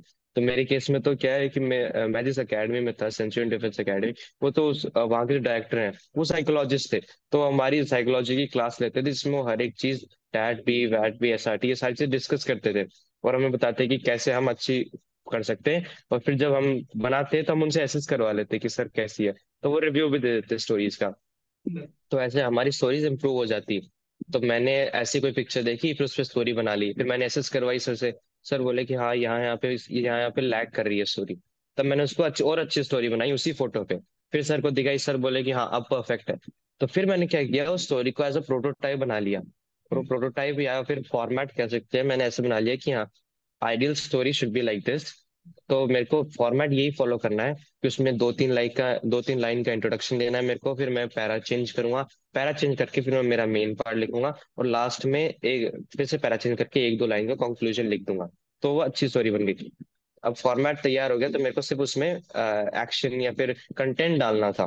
फॉर एग्जाम्पल, अगर हम टैग का कोई एग्जाम्पल लें, फॉर एग्जाम्पल ये जो फोटो है, इस फोटो में अगर अपन देखें तो क्या है कि बेसिकली क्या है, ये सुबह का सिनेरियो लगता है क्योंकि बैकग्राउंड में एक साइकिल है, साइकिल वाला जा रहा है, तो बेसिकली या तो हम मान सकते हैं कि ये कोई दूध वाला है या फिर न्यूज़पेपर वाला है, और ये कोई नॉर्मल लोकेलिटी का एरिया है, सुबह का टाइम है। और जो ये हमारा में जो मेन हीरो है, जो कैरेक्टर है, ये एक ट्रक से एक कुछ लकड़ियां निकाल रहा है, बैम्बू स्टिक्स निकाल रहा है। तो बेसिकली जब मैंने ये फोटो देखी तो सबसे पहले मेरे दिमाग में जो चीज आई वो हम ऐसे स्टोरी मैंने ऐसे थीम ऐसे बना सकते हैं कि इसका एक बच्चा है जो कि स्कूल में पढ़ता है, और क्या होता है कि एक चीज ऑर्गेनाइज हो रही होती है। मेन स्टोरी का थीम ये होता है कि हमारा जो हीरो है वो कुछ चीज ऑर्गेनाइज करवाता है, उसको कोई टास्क मिलता है और वो टास्क को कंप्लीट करता है। That is the one thing which we are looking for in the story, कि उसको कोई टास्क मिला, उसने वो टास्क कर दिया, उसने वो टास्क कैसे किया है वो हमको स्टोरी में लिखना पड़ता है। तो इस फोटो में अपन क्या कर सकते हैं कि जैसे वो हीरो है, उसका एक बेटा है, उसके बेटे के स्कूल में या फिर उसकी लोकेलिटी में क्या हो रहा है, एक रामलीला ऑर्गेनाइज हो रही है, रामलीला ऑर्गेनाइज हो रही है, और वो बेटा उस रामलीला में हिस्सा ले रहा है, कोई भी कैरेक्टर कर रहा है, फॉर एग्जाम्पल राम का ही कैरेक्टर कर रहा है उसका बेटा। तो उसके पापा जो है वो कारपेंटर है, क्योंकि हमें लकड़ियां दिख रही हैं उसमें। तो और जो पापा की ड्रेस है that is also T shirt पहना है, पजामा पहना है, तो या नॉर्मल कारपेंटर है। उसके बाद हम क्या देख सकते हैं कि अब रामलीला ऑर्गेनाइज हो रही है, तो हमें लकड़ी के आसपास कुछ बनाना है, तो वी कैन से कि रामलीला के लिए सेट बनाना है उनको। रामलीला के लिए सेट की जरूरत है। तो उसके पापा जो है, उसके पापा को कॉन्ट्रैक्ट मिला है कि हाँ रामलीला ऑर्गेनाइज होगी, उसके लिए उनको लकड़ी का एक सेट बनाना है जिनमें उसको अलग अलग चीजें बनानी होंगी। फॉर एग्जाम्पल आर्टिफैक्ट्स बनाने हैं, या फिर जो रामलीला में धनुष होते हैं वो बनाने हैं, या फिर एरोज होते हैं। क्योंकि ये रामलीला सबको पता है, रामायण सबको पता है क्या होती है।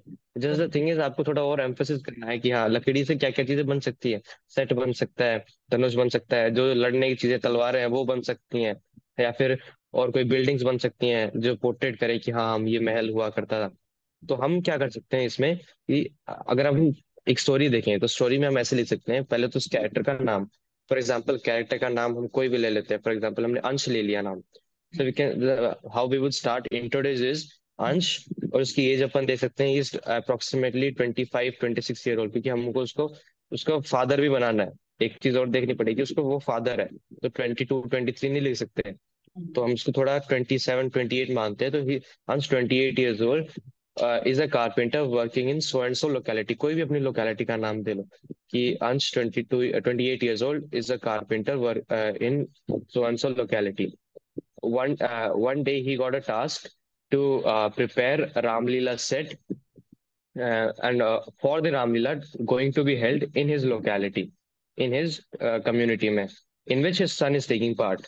So and then we jump on to the main part. ये तो हमने इंट्रोड्यूस कर दिया कि हमारा हीरो है, इसको ये काम करता है, इस लोकेलिटी में काम करता है। अब उसको टास्क मिला है कि उसको रामलीला का सेट बनाना है और चीजें बनानी है। और ये बता सकते हैं one more thing, if you add time duration in your introduction, कि आपने ये बता दिया कि हाँ इतने दिन बाद होगी, like Ramlila to be held after a week.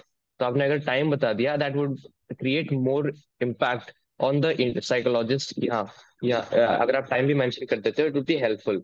तो आपने इंट्रोडक्शन में टाइम भी ऐड कर दिया। अब बात आती है मेन की। मेन पोर्शन में आप क्या लिखोगे जो कि ज्यादा मैटर करता है। उसमें आप ये लिख सकते हो कि as his son was taking part, as his son was Ram was playing और portraying the character of Ram, he got more responsibility, or it was his job to create a good set which included, अब उसमें आप क्या क्या include कर सकते हो, which included models of palaces and a model of a bow and arrow, or you can say swords or other fighting equipments which would be used in the portraying of Ramlila. तो वो चीज आपने अपनी main story में add कर दी कि आपका जो हीरो है उसने क्या क्या काम किया, उसके एफर्ट्स क्या है, उसके वो कितना ज्यादा अपने सीरियस अपने काम के प्रति। तो वो आपने वो सब ऐड कर दिया कि दिखा दिया कि आपका हीरो ये चीजें काम कर रहा है, मेन स्टोरी में आपने लिख दिया। और उसका इम्पैक्ट क्या है। और अब कारपेंटर है, अब ऐसा थोड़ी कारपेंटर है तो उसको सिर्फ कारपेंटरी आती है और कुछ आता ही नहीं होगा। नहीं, वो और कोई काम भी कर सकता है रामलीला में। तो बेसिकली ऐसे कर सकते हैं, उसने कोई और रोल पोर्ट्रे किया या फिर उसने कुछ और चीज में असिस्ट किया, वो चीज रामलीला के अराउंड हम और भी ऐड ऑन कर सकते हैं, जिससे हम हमारी स्टोरी को नोटवर्दी बना सकते हैं। या फिर हम उस रामलीला के थ्रू एक अच्छा मैसेज पहुंचा सकते हैं कि उसने एक अच्छा मैसेज पहुंचाया। और फिर आखिरी में अपना कॉन्ट्रैक्ट करके और अच्छी रामलीला करके ये भी कह सकते हैं, कारपेंटर था तो उसके कांटेक्ट में कोई लाइटिंग वाला था, तो उसने लाइटिंग भी उसी ने एडजस्ट कर दी। तो लाइटिंग भी लगाई उसने, अलग अलग कलर की लाइटिंग लगा दी। और अच्छा सा करके रामलीला के बाद में पूरी लोकेलिटी कम्युनिटी वालों के क्राउड फंडिंग के मदद से सबको खाना वाना खिला के एंड देन अच्छी रामलीला ऑर्गेनाइज करवा दी। So this can be a perfect story. एक अच्छी स्टोरी ये बन गई हमारी उस फोटो के ऊपर। तो अगर हम इस चीज को ध्यान में रखें कि एक प्रोटोटाइप बना ले कि 2-3 लाइन का इंट्रोडक्शन होगा, फिर 5-6 लाइन 6-7 लाइन की हमारी मेन बॉडी होगी, और उसके बाद 1-2 लाइन का ही हमारा कंक्लूजन होगा कि कंक्लूड कर दे कि उसने अच्छे से इवेंट ऑर्गेनाइज करवाया जिससे उसको अच्छे रुपए मिले, और उसने अपनी कारपेंट्री शॉप को बिजनेस को और एक्सपांड किया। और फिर अपने आसपास के गांव में वो काम करता था, फर्नीचर बनाता था या फिर और जो भी काम करता था। तो ये हमारा अच्छा कंक्लूजन हो गया, जिससे उसके बेटे को भी पढ़ाई में अच्छी मदद मिली। That's it. So that can be a good story which I would believe. तो टैट का तो ये है। और टैट में बेसिकली एक जो 12 स्टोरी आती है, blank story, that you cannot नॉट मेमोराइज। आप ज्यादातर लोग मेमोराइज करके जाते हैं, बट मेमोराइज हमें बताया था कोचिंग में कि मेमोराइज नहीं करना है। बी ओरिजिनल, जो भी आपके दिमाग में उस टाइम पे आता है वो लिखना है, और वो लिखना भी चाहिए। क्योंकि आप जब 11 स्टोरियां लिखते रहते हैं तो इवेंचुअली आपकी जो स्टोरी का लेवल है वो डिग्रेड करता है। पहली स्टोरी आपने जिस एंथुजियाज्म, जिस एनर्जी, जिस फैक्ट्स और जितनी आपने फुल माइंड के साथ लिखी थी, वो स्टोरी आप 10th या 11th में नहीं लिख सकते। बिकॉज आप फ्रस्ट्रेट हो जाओगे इतनी सारी स्टोरियां लिख लिख के। साथ ही आपके साथ टाइम कंस्ट्रेंट रहता है। मेन दिक्कत ये है, आपको 4 मिनट में पूरी स्टोरी लिखनी पड़ती है। तो unless and until you have a thorough practice, आप नहीं लिख पाओगे। एक दो भले लिख लोगे, बाकी 10-15 स्टोरी नहीं लिख पाओगे। तो उसके आपको बेसिकली टाइम के अंदर आपको रह के प्रैक्टिस करनी है। कभी भी प्रैक्टिस करो, टाइम के हिसाब से रह के करो। तो अगर आपने 11-12 स्टोरी तक तो डिग्रेड करेगी, लेकिन 12 स्टोरी अगर आपने अच्छी एकदम जो आप याद करके गए हो, रटी हुई स्टोरी लिख दी, तो साइकोलॉजिस्ट को पता चल जाता है दैट ही इज ट्राइंग और is trying to be pretend something which he is not. आपने ओरिजिनल नहीं हो, आपने छापी है, तो basically you are trying to pretend. So you are not being natural, you are not being honest. आपको honest रहना है, और जो उस टाइम पे आए, उस इंस्टेंट पे आपको जो स्टोरी है, आप वो स्टोरी लिख दो। टैट का तो मैम ये है, मेरे हिसाब से टैट का तो आपको ऐसे ही करना चाहिए। राइट। व्हाट अबाउट वैट? वैट के अंदर वर्ड एसोसिएशन टेस्ट के अंदर वर्ड्स मिलते हैं, बट सिर्फ 15 सेकंड होता है लिखने के लिए। एंड उसमें हर तरह के वर्ड्स आते हैं। अगर मैं हर्ष बात करूं, चाहे वो नेगेटिव वर्ड्स हो, कई बहुत कॉम्प्लिकेटेड वर्ड्स भी होते हैं, कई बहुत सिंपल वर्ड्स भी होते हैं। So how do you deal with negative words precisely वैट के अंदर? हाँ मैम, नेगेटिव वर्ड्स एक्चुअली क्या है कि वैट में आपको 15 मिनट में आपको 60 सेंटेंसेस लिखने पड़ते हैं। 60 सेंटेंस पर हिसाब में होता है, 15 सेकेंड हर वर्ड के लिए, हर एक सेंटेंस आपको लिखना पड़ता है। तो उसमें व्हाट आई बिलीव इज, ज्यादातर लोग जो मेरे साथ के बैचमेट्स थे, उनका मेन फोकस ये था कि हम जो भी सेंटेंस बना रहे हैं दैट शुड बी आइडियलिस्टिक। एक अच्छा सेंटेंस बनाए हम। अब अच्छा सेंटेंस, आप अगर आपके सामने कोई भी रैंडम वर्ड आता है, उसके अगर आप सोचने में टाइम लगाते हो कि हाँ विच सेंटेंस शुड बी आइडियलिस्टिक, तो टाइम लग जाएगा। और ऐसा कितना वर्ड के साथ कर लोगे आप? लाइक 60 वर्ड है आपके पास, अगर आप कंटिन्यू लिखते जा रहे हो, ऐसा हो नहीं सकता कि आप 15 सेकंड में सोच भी लो कुछ अच्छा और उस पूरे सेंटेंस को अच्छे से लिख भी दो। और वैट की एक और चीज है, जो आप सेंटेंस लिख रहे हो, वो खुद बताते हैं कि दैट इट ग्रामर का इतना वो नहीं होना चाहिए। लाइक आपको एक ऐसा सेंटेंस बना रहा है जो कि पूरा ग्रामर हर एक चीज फॉलो कर रहा है ना। आपके सेंटेंस की जो मतलब मोरल है वो सामने आना चाहिए। अगर आप थोड़ा बहुत वोकैब में या फिर वोकैब में एरर करते हो, फिर ग्रामेटिकली कोई एरर करते हो, दैट इज ऑल्सो एक्सेप्टेबल। आपको एकदम एकदम टिप टॉप सेंटेंस भी नहीं बना सकते आप, टॉप नॉच एकदम। तो और एक चीज ये है कि मेरा ये मानना है कि average sentence are fine, acceptable, अच्छे एवरेज। बस आपकी जो सोच है या फिर जो आपका वर्ड के हिसाब से आपका जो जजमेंट है, वो नेगेटिव नहीं होना चाहिए, कुछ डिस्ट्रक्टिव माइंडसेट के हिसाब से नहीं बनाना चाहिए। और वो चीज कब होगी? जब आप प्रैक्टिस करोगे अच्छे से। वैट की प्रैक्टिस हमेशा टाइम कंस्ट्रेंट में रह के करनी चाहिए। तो अगर 60 वर्ड है, 60 वर्ड में अगर आप ये मान सकते हो कि 20 सेंटेंस हो सकते हैं कि आपके जो अच्छे नहीं बने या फिर एवरेज बने। बट 60 में से 20 सेंटेंस एवरेज नहीं बने, बट 40 तो बच गए। 40 आपने अच्छे हैं जो आपने अच्छे किए हैं। You must focus on that, be satisfied कि आपने वो 40 अच्छे किए हैं। Satisfaction is necessary. अगर आप उन 20 के ऊपर ही दुखी होते रहेंगे, क्योंकि जब सेंटेंस लिखते हैं तो पता चल जाता है कि सेंटेंस कैसा है। बाद में भले ही कैसे करो, लेकिन उस टाइम पता चल जाता है। तो उस टाइम पे एम्फोसिस करना चाहिए। और हमें नॉर्मल एवरेज सेंटेंस बनाने चाहिए। लाइक फॉर एग्जांपल, आप मेरे को कोई वर्ड दीजिए, ओके, जैसे कोई मैं एनिमी। उस पर बैट बनाता हूँ। सो जैसे कोई वर्ड है एनिमी, आपका क्या सेंटेंस बनेगा उस पे? एनिमी। ओके, अब इस चीज में हम ऐसे देखते हैं कि Indian army destroys it's enemies, या फिर Indian army destroys each and every enemy, that's it. तो वो इंडियन आर्मी, आपने डिफेंस बैकग्राउंड भी दे दिया उसका, एंड देन आपने अच्छे से वैट भी बना दिया। अब मैं कई बार लोग को वैट बताता हूँ, देन दे एक चीज जो वो बोलते हैं दैट इज कि हाँ ये काफी कॉमन है। तो वन थिंग, किसी ये तो काफी कॉमन सेंटेंस नहीं हो गया, या फिर काफी जनरल सेंटेंस नहीं हो गया। सो हमें जनरल सेंटेंस होता है, there is no problem in it, हमें कोई दिक्कत नहीं है। चाहे वो जनरल सेंटेंस ही हो। हमें what we have to do is, हमें सेंटेंस बनाना है, बस नेगेटिव ना हो, डिस्ट्रक्टिव ना हो। बस यही है। या फिर और कोई वर्ड, और कोई वर्ड बताओ आप। जैसे अगर मैं बोलूँ सुसाइड एक वर्ड है जो कि काफी नेगेटिव है, और यंगस्टर्स के दिमाग में एक ही चीज आता है कि मेंटल प्रेशर, और काफी सारे नेगेटिव वर्ड्स आते हैं। तो सुसाइड को लेके आपके दिमाग में क्या वर्ड आता है, सेंटेंस? जैसे जैसे सुसाइड है, तो सुसाइड में हम क्या लिख सकते हैं कि प्रॉपर काउंसलिंग, या फिर proper counselling reduces suicide, reduces risk of suicide, that's it. अब बेसिकली क्या है, अगर आपके सामने कोई नेगेटिव वर्ड आता है, नेगेटिव वर्ड में आप एक चीज ये कर सकते हो कि आप उसमें उसका बेसिकली सॉल्यूशन दे के आप एक वर्ड बना सकते हो। For example, if you have a word that is fake, okay, फिर अगर हम बात करते हैं फेक या फिर फेक है, तो आप बोल सकते हो कि proper awareness reduces fake news. तो आपने सॉल्यूशन दे दिया। या proper awareness reduces fake news आपने दे दिया। फिर फियर है, तो आपने फियर का लिख दिया करेज ओवरकम्स फियर। तो आपने बताया करेज है वो ओवरकम कर लेगा फियर को, तो बेसिकली दैट इज आपने सॉल्यूशन प्रोवाइड किया है। या फिर हेट्रेड है तो लव ओवरकम्स हेट्रेड, या फिर लव इरेडिकेट्स हेट्रेड। तो ये चीजें आप बता सकते हो एज अ सॉल्यूशन में। तो आपके जो सॉल्यूशन चीजें, सॉल्यूशन आप पहले लिख दो और जो आपका वर्ड है वो आप बाद में लिख दो, तो उसका सॉल्यूशन हो जाएगा और आपका सेंटेंस भी बन जाएगा। What about SRT? हर्ष, अगर बात करें, बिकॉज 60 एसआरटीज होते हैं और काफी सारे ना, एक टाइम ऐसा आता है कि कुछ कुछ एसआरटी रिपीट भी होने लग जाते हैं, तो हम सोचते हैं कि उसमें कुछ नया रिस्पॉन्स हम्म। होना चाहिए। या एसआरटी भी बहुत ऐसी सिचुएशन होती है जहाँ पे हमें रिस्पॉन्ड ही नहीं करना आता है, तो आपने एसआरटीज कैसे किया? If you can give some examples. हाँ मैम, एस आर टी जो जैसे पता है 60 SRTs आती हैं और उसको अटेम्प्ट करना पड़ता है।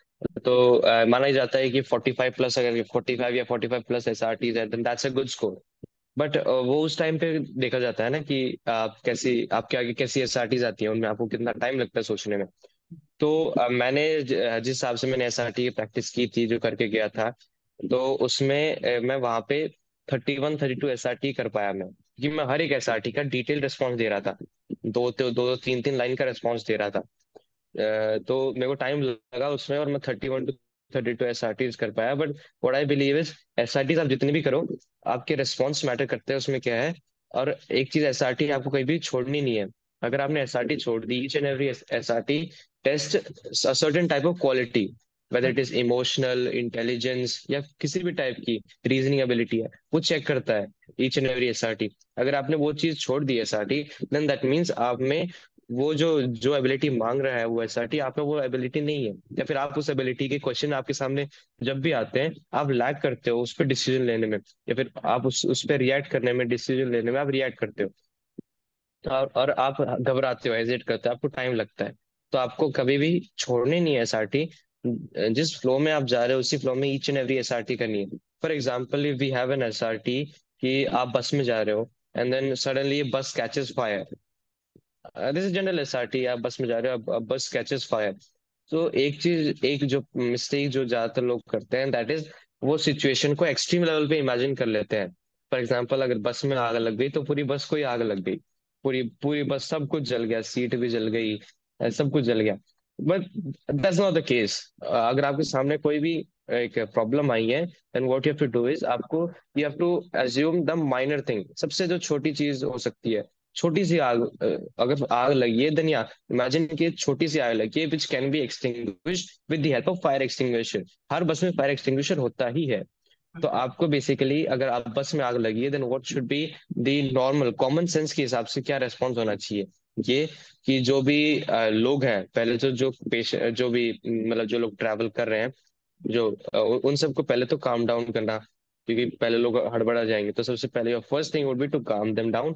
उसके बाद अगर आ गए तो उनको साइड करना या उनको बस को रोक के इवैक्यूएट करना। इवैक्यूएट करने के बाद फायर एक्सटिंग्विशर लेके ड्राइवर और कंडक्टर की मदद से उसको एक्सटिंग्विश कर दिया आपने।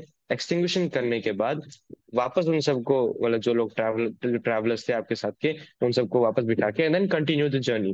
First thing is don't forget your primary task. आप कहाँ जा रहे थे? आप बस, हाँ, आप बस से कहीं से जा रहे थे घूमने। अगर आपने फायर तो बुझा दिया आपने, बट फिर आपने रिस्पॉन्स खत्म कर दिया, तो आपका घूमने का क्या हुआ? आप कहीं जा रहे थे उसका क्या हुआ? आपने वो चीज बीच में छोड़ दी। तो बीच में नहीं छोड़नी है। Don't forget your primary task, primary task हमेशा करना है। हालांकि ये सब चीज तो अब SRTs की जितनी भी आप प्रैक्टिस करते हो उतना बेनिफिशियल रहता है। हमें कोचिंग में तो हमारी ये सारी प्रैक्टिस हमें करवाई थी। हमारी जो बुक थी, जो सर ने लिखी है, तो उसमें मोर देन 600 SRTs है। तो अलग अलग टाइप की, जैसे फॉर एग्जांपल जंगल है, जंगल में आप जा रहे हो and then you find, imagine you are going from one place to another and then आपके आगे कुछ डकैट्स आ गए। Now there is a difference between thief and dacoits. Thief is unarmed. Thief जो होता है वो अनआर्म्ड रहता है, but dacoits are not unarmed. Thief के आगे आप हीरो बन सकते हो, मार सकते हो उसको। बट डकैट्स के आगे वो दे आर आर्म्ड, आप उनके आगे मारने जाओगे तो ना, ऐसा पॉसिबल नहीं है, ऐसा नहीं हो सकता। तो सिचुएशन के हिसाब से आपको रिएक्ट करना आना चाहिए, कॉमन सेंस आप में होनी चाहिए कि अगर थीप है तब तो आपने हाउस को ओवर पावर कर दिया, बट इफ दे आर डकैट्स तो आप उनके सामने हैंडल, मतलब उस सिचुएशन को आप कैसे हैंडल करोगे, उनके साथ डील कैसे करोगे। फॉर एग्जाम्पल कि अगर डकैट्स आ गए तब what you can do is, जैसे हमें बताया था कि like what could be, one response could be कि या you proved your identity and you sure, you convince them that you are not their actual target. आपने उनको कन्विंस कर दिया कि you are not your actual target, and then after proving your identity you moved on. Later on after crossing you inform the police about the decade and continued your journey. आप आपका एक अच्छे नागरिक होने के नाते आपने अपना काम कर दिया कि वहां से निकल गए और आपने पुलिस को इन्फॉर्म कर दिया। अभी पुलिस की ड्यूटी है, पुलिस क्या करे, आपको अपने जहाँ पे जा रहे थे आप वहां पे चले जाओ, आप जो ऑप्टिमम चीज हो सकती है आपने वो कर ली। तो ऐसे हम एसआरटी के रिस्पॉन्स भी दे सकते हैं। उसके बाद जब बारी आती है एसडी की, सेल्फ डिस्क्रिप्शन टेस्ट की, सेल्फ डिस्क्रिप्शन में हम क्या कर सकते हैं, जैसे मेरा था, सेल्फ डिस्क्रिप्शन में कभी भी याद करके नहीं जाना चाहिए। जैसे द थिंग इज, हमें कुछ पॉइंट अपने ध्यान में रखने चाहिए जो हमारे माता पिता पूछते हैं, मतलब पूछते नहीं, हमारे बारे में जो सोचते हैं, अगर हम उनसे बात कर ले इस चीज के बारे में तो वो दैट वुड बी बेनिफिशियल, कि हमारे माता पिता या फिर हमारे टीचर्स, फिर हमारे दोस्त हमारे बारे में क्या सोचते हैं। क्योंकि जो चीज हमारा दोस्त हमारे बारे में बोलता है वो चीज पापा या टीचर नहीं बोल सकते, या जो पापा बोलते हैं वो दोस्त नहीं बोल सकता, कभी नहीं बोलेगा दोस्त। तो बेसिकली अगर हमें आइडिया हो कि पापा पापा और मम्मी क्या बोलेंगे कि या he is respectful to elders, respect करता है, टाइम मैनेजमेंट है, ही नोज हिज लिमिट्स, या फिर ये ही knows what is good and bad, differentiate कर सकता है, they always appreciate me, they always tell me I am good, I have good behaviour, या फिर I am respectful to elders, I have good hospitality, ये सब papa mummy बोल सकते हैं। अब टीचर टीचर के बारे में टीचर क्या बोलेगा कि या you have good management skills, कोई भी टास्क मिलता है मैनेज कर सकते हो, good managing between sports and education, education में हर चीज अच्छे से पढ़ सकते हैं, गुड लीडर है, क्लास मॉनिटर अच्छे से करता है, लोगों को कन्विंस अच्छे से कर लेता है, ये सब टीचर बोल देगी। दोस्त आपके फ्रेंडलीनेस के बारे में बात करेंगे, you are friendly, you are good counsellor, आप एक अच्छे दोस्त हो, आप हर टाइम हेल्प में मदद करते हो, ये सारी चीजें दोस्त बोलेंगे। तो ये सारी चीजें आपको ब्रीफ आइडिया होने चाहिए। मैं तो ये बोलूंगा जिन जिन का ओपिनियन है उन सबसे बात करके देख लो, टीचर से बात कर लो, दोस्त से बात कर लो, पापा मम्मी से बात कर लो, पापा मम्मी से तो हमेशा टच में रहना चाहिए, तो पापा मम्मी से बात कर लो। और जब इन चीज का ब्रीफ आइडिया होता है तो लिखना आसान हो जाता है वहां जाके। And what kind of person you are, वो तो आपसे अच्छा कोई जानता ही नहीं आपको कि आप कैसे हो, तो अच्छा ही लिखना है वहां पे, ज्यादा इतना ज्यादा फ्रैंक भी नहीं होना कि हाँ ऐसा। कई कई बार क्या लोग क्या करते हैं कि एक पैरा लिख दिया अपने बारे में अच्छा, बट लास्ट में एक नेगेटिव बात लिख देते हैं कि हाँ कि मेरे में ये चीज भी है पर मैं इम्प्रूव कर रहा हूँ। जब आपको अपने बारे में लिखना है और आप you are free to write, then why to write negative point. अपने बारे में आपको सबसे अच्छा दिखाना है, आपको इतना फ्रैंक भी नहीं बनना है कि हाँ नेगेटिव पॉइंट भी बता रहे हो। जब आपको फ्रीडम मिली है लिखने की, तो अपने बारे में नेगेटिव पॉइंट क्यों दिखाना, फालतू में उन लोगों के मन में क्यों डाउट क्रिएट करना कि आप में ये दिक्कत है। डाउट अगर क्रिएट हो गया देन फिर वो उस चीज पे चेक करेंगे, तो क्यों डाउट डाउट क्रिएट करना जब वो आपके हाथ में ही है। और बात आती है जब what kind of person you want to be, तो उसमें जो आपके दिल में है वो लिखना है। लाइक मेरे पर्सनली दिल में ये था कि मैं जो भी करूंगा मतलब पापा मम्मी के लिए सब कुछ करना है, तो पापा मम्मी को वर्ल्ड टूर पे लेके जाना है या फिर घुमाना है। और उसके बाद जो भी सारी चीजें आपके एस्पायर है, you want to be a good professional, good successful person, that's it. और जैसे आप एयरफोर्स में जा रहे हो तो you can see I want to be a good pilot, या फिर good commander, या फिर I want to be a person who respects his elder and also treats his juniors in a good and a wise manner। तो एक अच्छा normal human being जो मदद करता है बस वो करोगे तो या दैट्स इट, ऐसी ज्यादा कुछ है नहीं। I guess we have covered the psychological part in very much detail. क्योंकि साइक इज समथिंग, क्योंकि हम साइकोलॉजिस्ट से मिलते नहीं है, पहला ही कंसर्न हो जाता है, और दूसरा हम रिटर्न में कोई प्रूफ दे रहे हैं तो दैट इज समथिंग, हमें लगता है कि काफी सारी चीजें वो ड्रिल करेंगे, क्योंकि ये वाली कॉपी इंटरव्यूइंग ऑफिसर के पास भी जाती है। जैसे एसडी की बात करी जाए तो it is goes to also the interviewing officer, right. So Harsh, हमने अच्छे से साइको डिस्कस किया है, but now it comes to interview. Interview something जहाँ पे वन ऑन वन इंटरेक्शन होता है, and it is always a saying by the aspirant कि यहाँ पे ड्रिल करा जाता है, सीएक्यूज दिए जाते हैं, एंड काफी बार ऐसे सिचुएशंस दी जाती है जहाँ पे हमें रिएक्ट भी, मतलब हमारा रिएक्शन भी काफी इंपॉर्टेंट रोल प्ले करता है, right. So how was your interview experience precisely, and किस तरह के क्वेश्चंस आपसे पूछे हैं, आपने कैसे हैंडल किया उन्हें? ओके, इंटरव्यू मैम एक्चुअली क्या है कि जब स्क्रीन इन हो जाते हैं, जब साइक हो जाता है तब शेड्यूल लग जाता है, एसएसबी में शेड्यूल लग जाता है। कि किसका इंटरव्यू कब होना है, उससे आधे घंटे पहले उसको रिपोर्ट करना पड़ता है। तो मेरा भी 9 बजे था सुबह, तो मैं सुबह 8:30 बजे मैंने रिपोर्ट कर दिया, बैठा था वहां पे। फिर जब चेस नंबर कॉल आउट होता है आगे स्क्रीन पे, तब आपको जाना पड़ता है।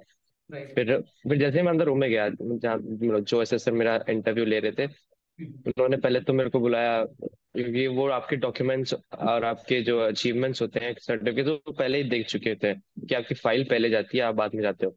तो उसके बाद उन्होंने बिठाया, अच्छे से बात बात की। उन्होंने बोला अच्छा राजस्थान से हो, साउथ में आके मतलब मैसूर आके कुछ अजीब सा लग रहा है, या फिर मिस कर रहे हो इन चीजों को।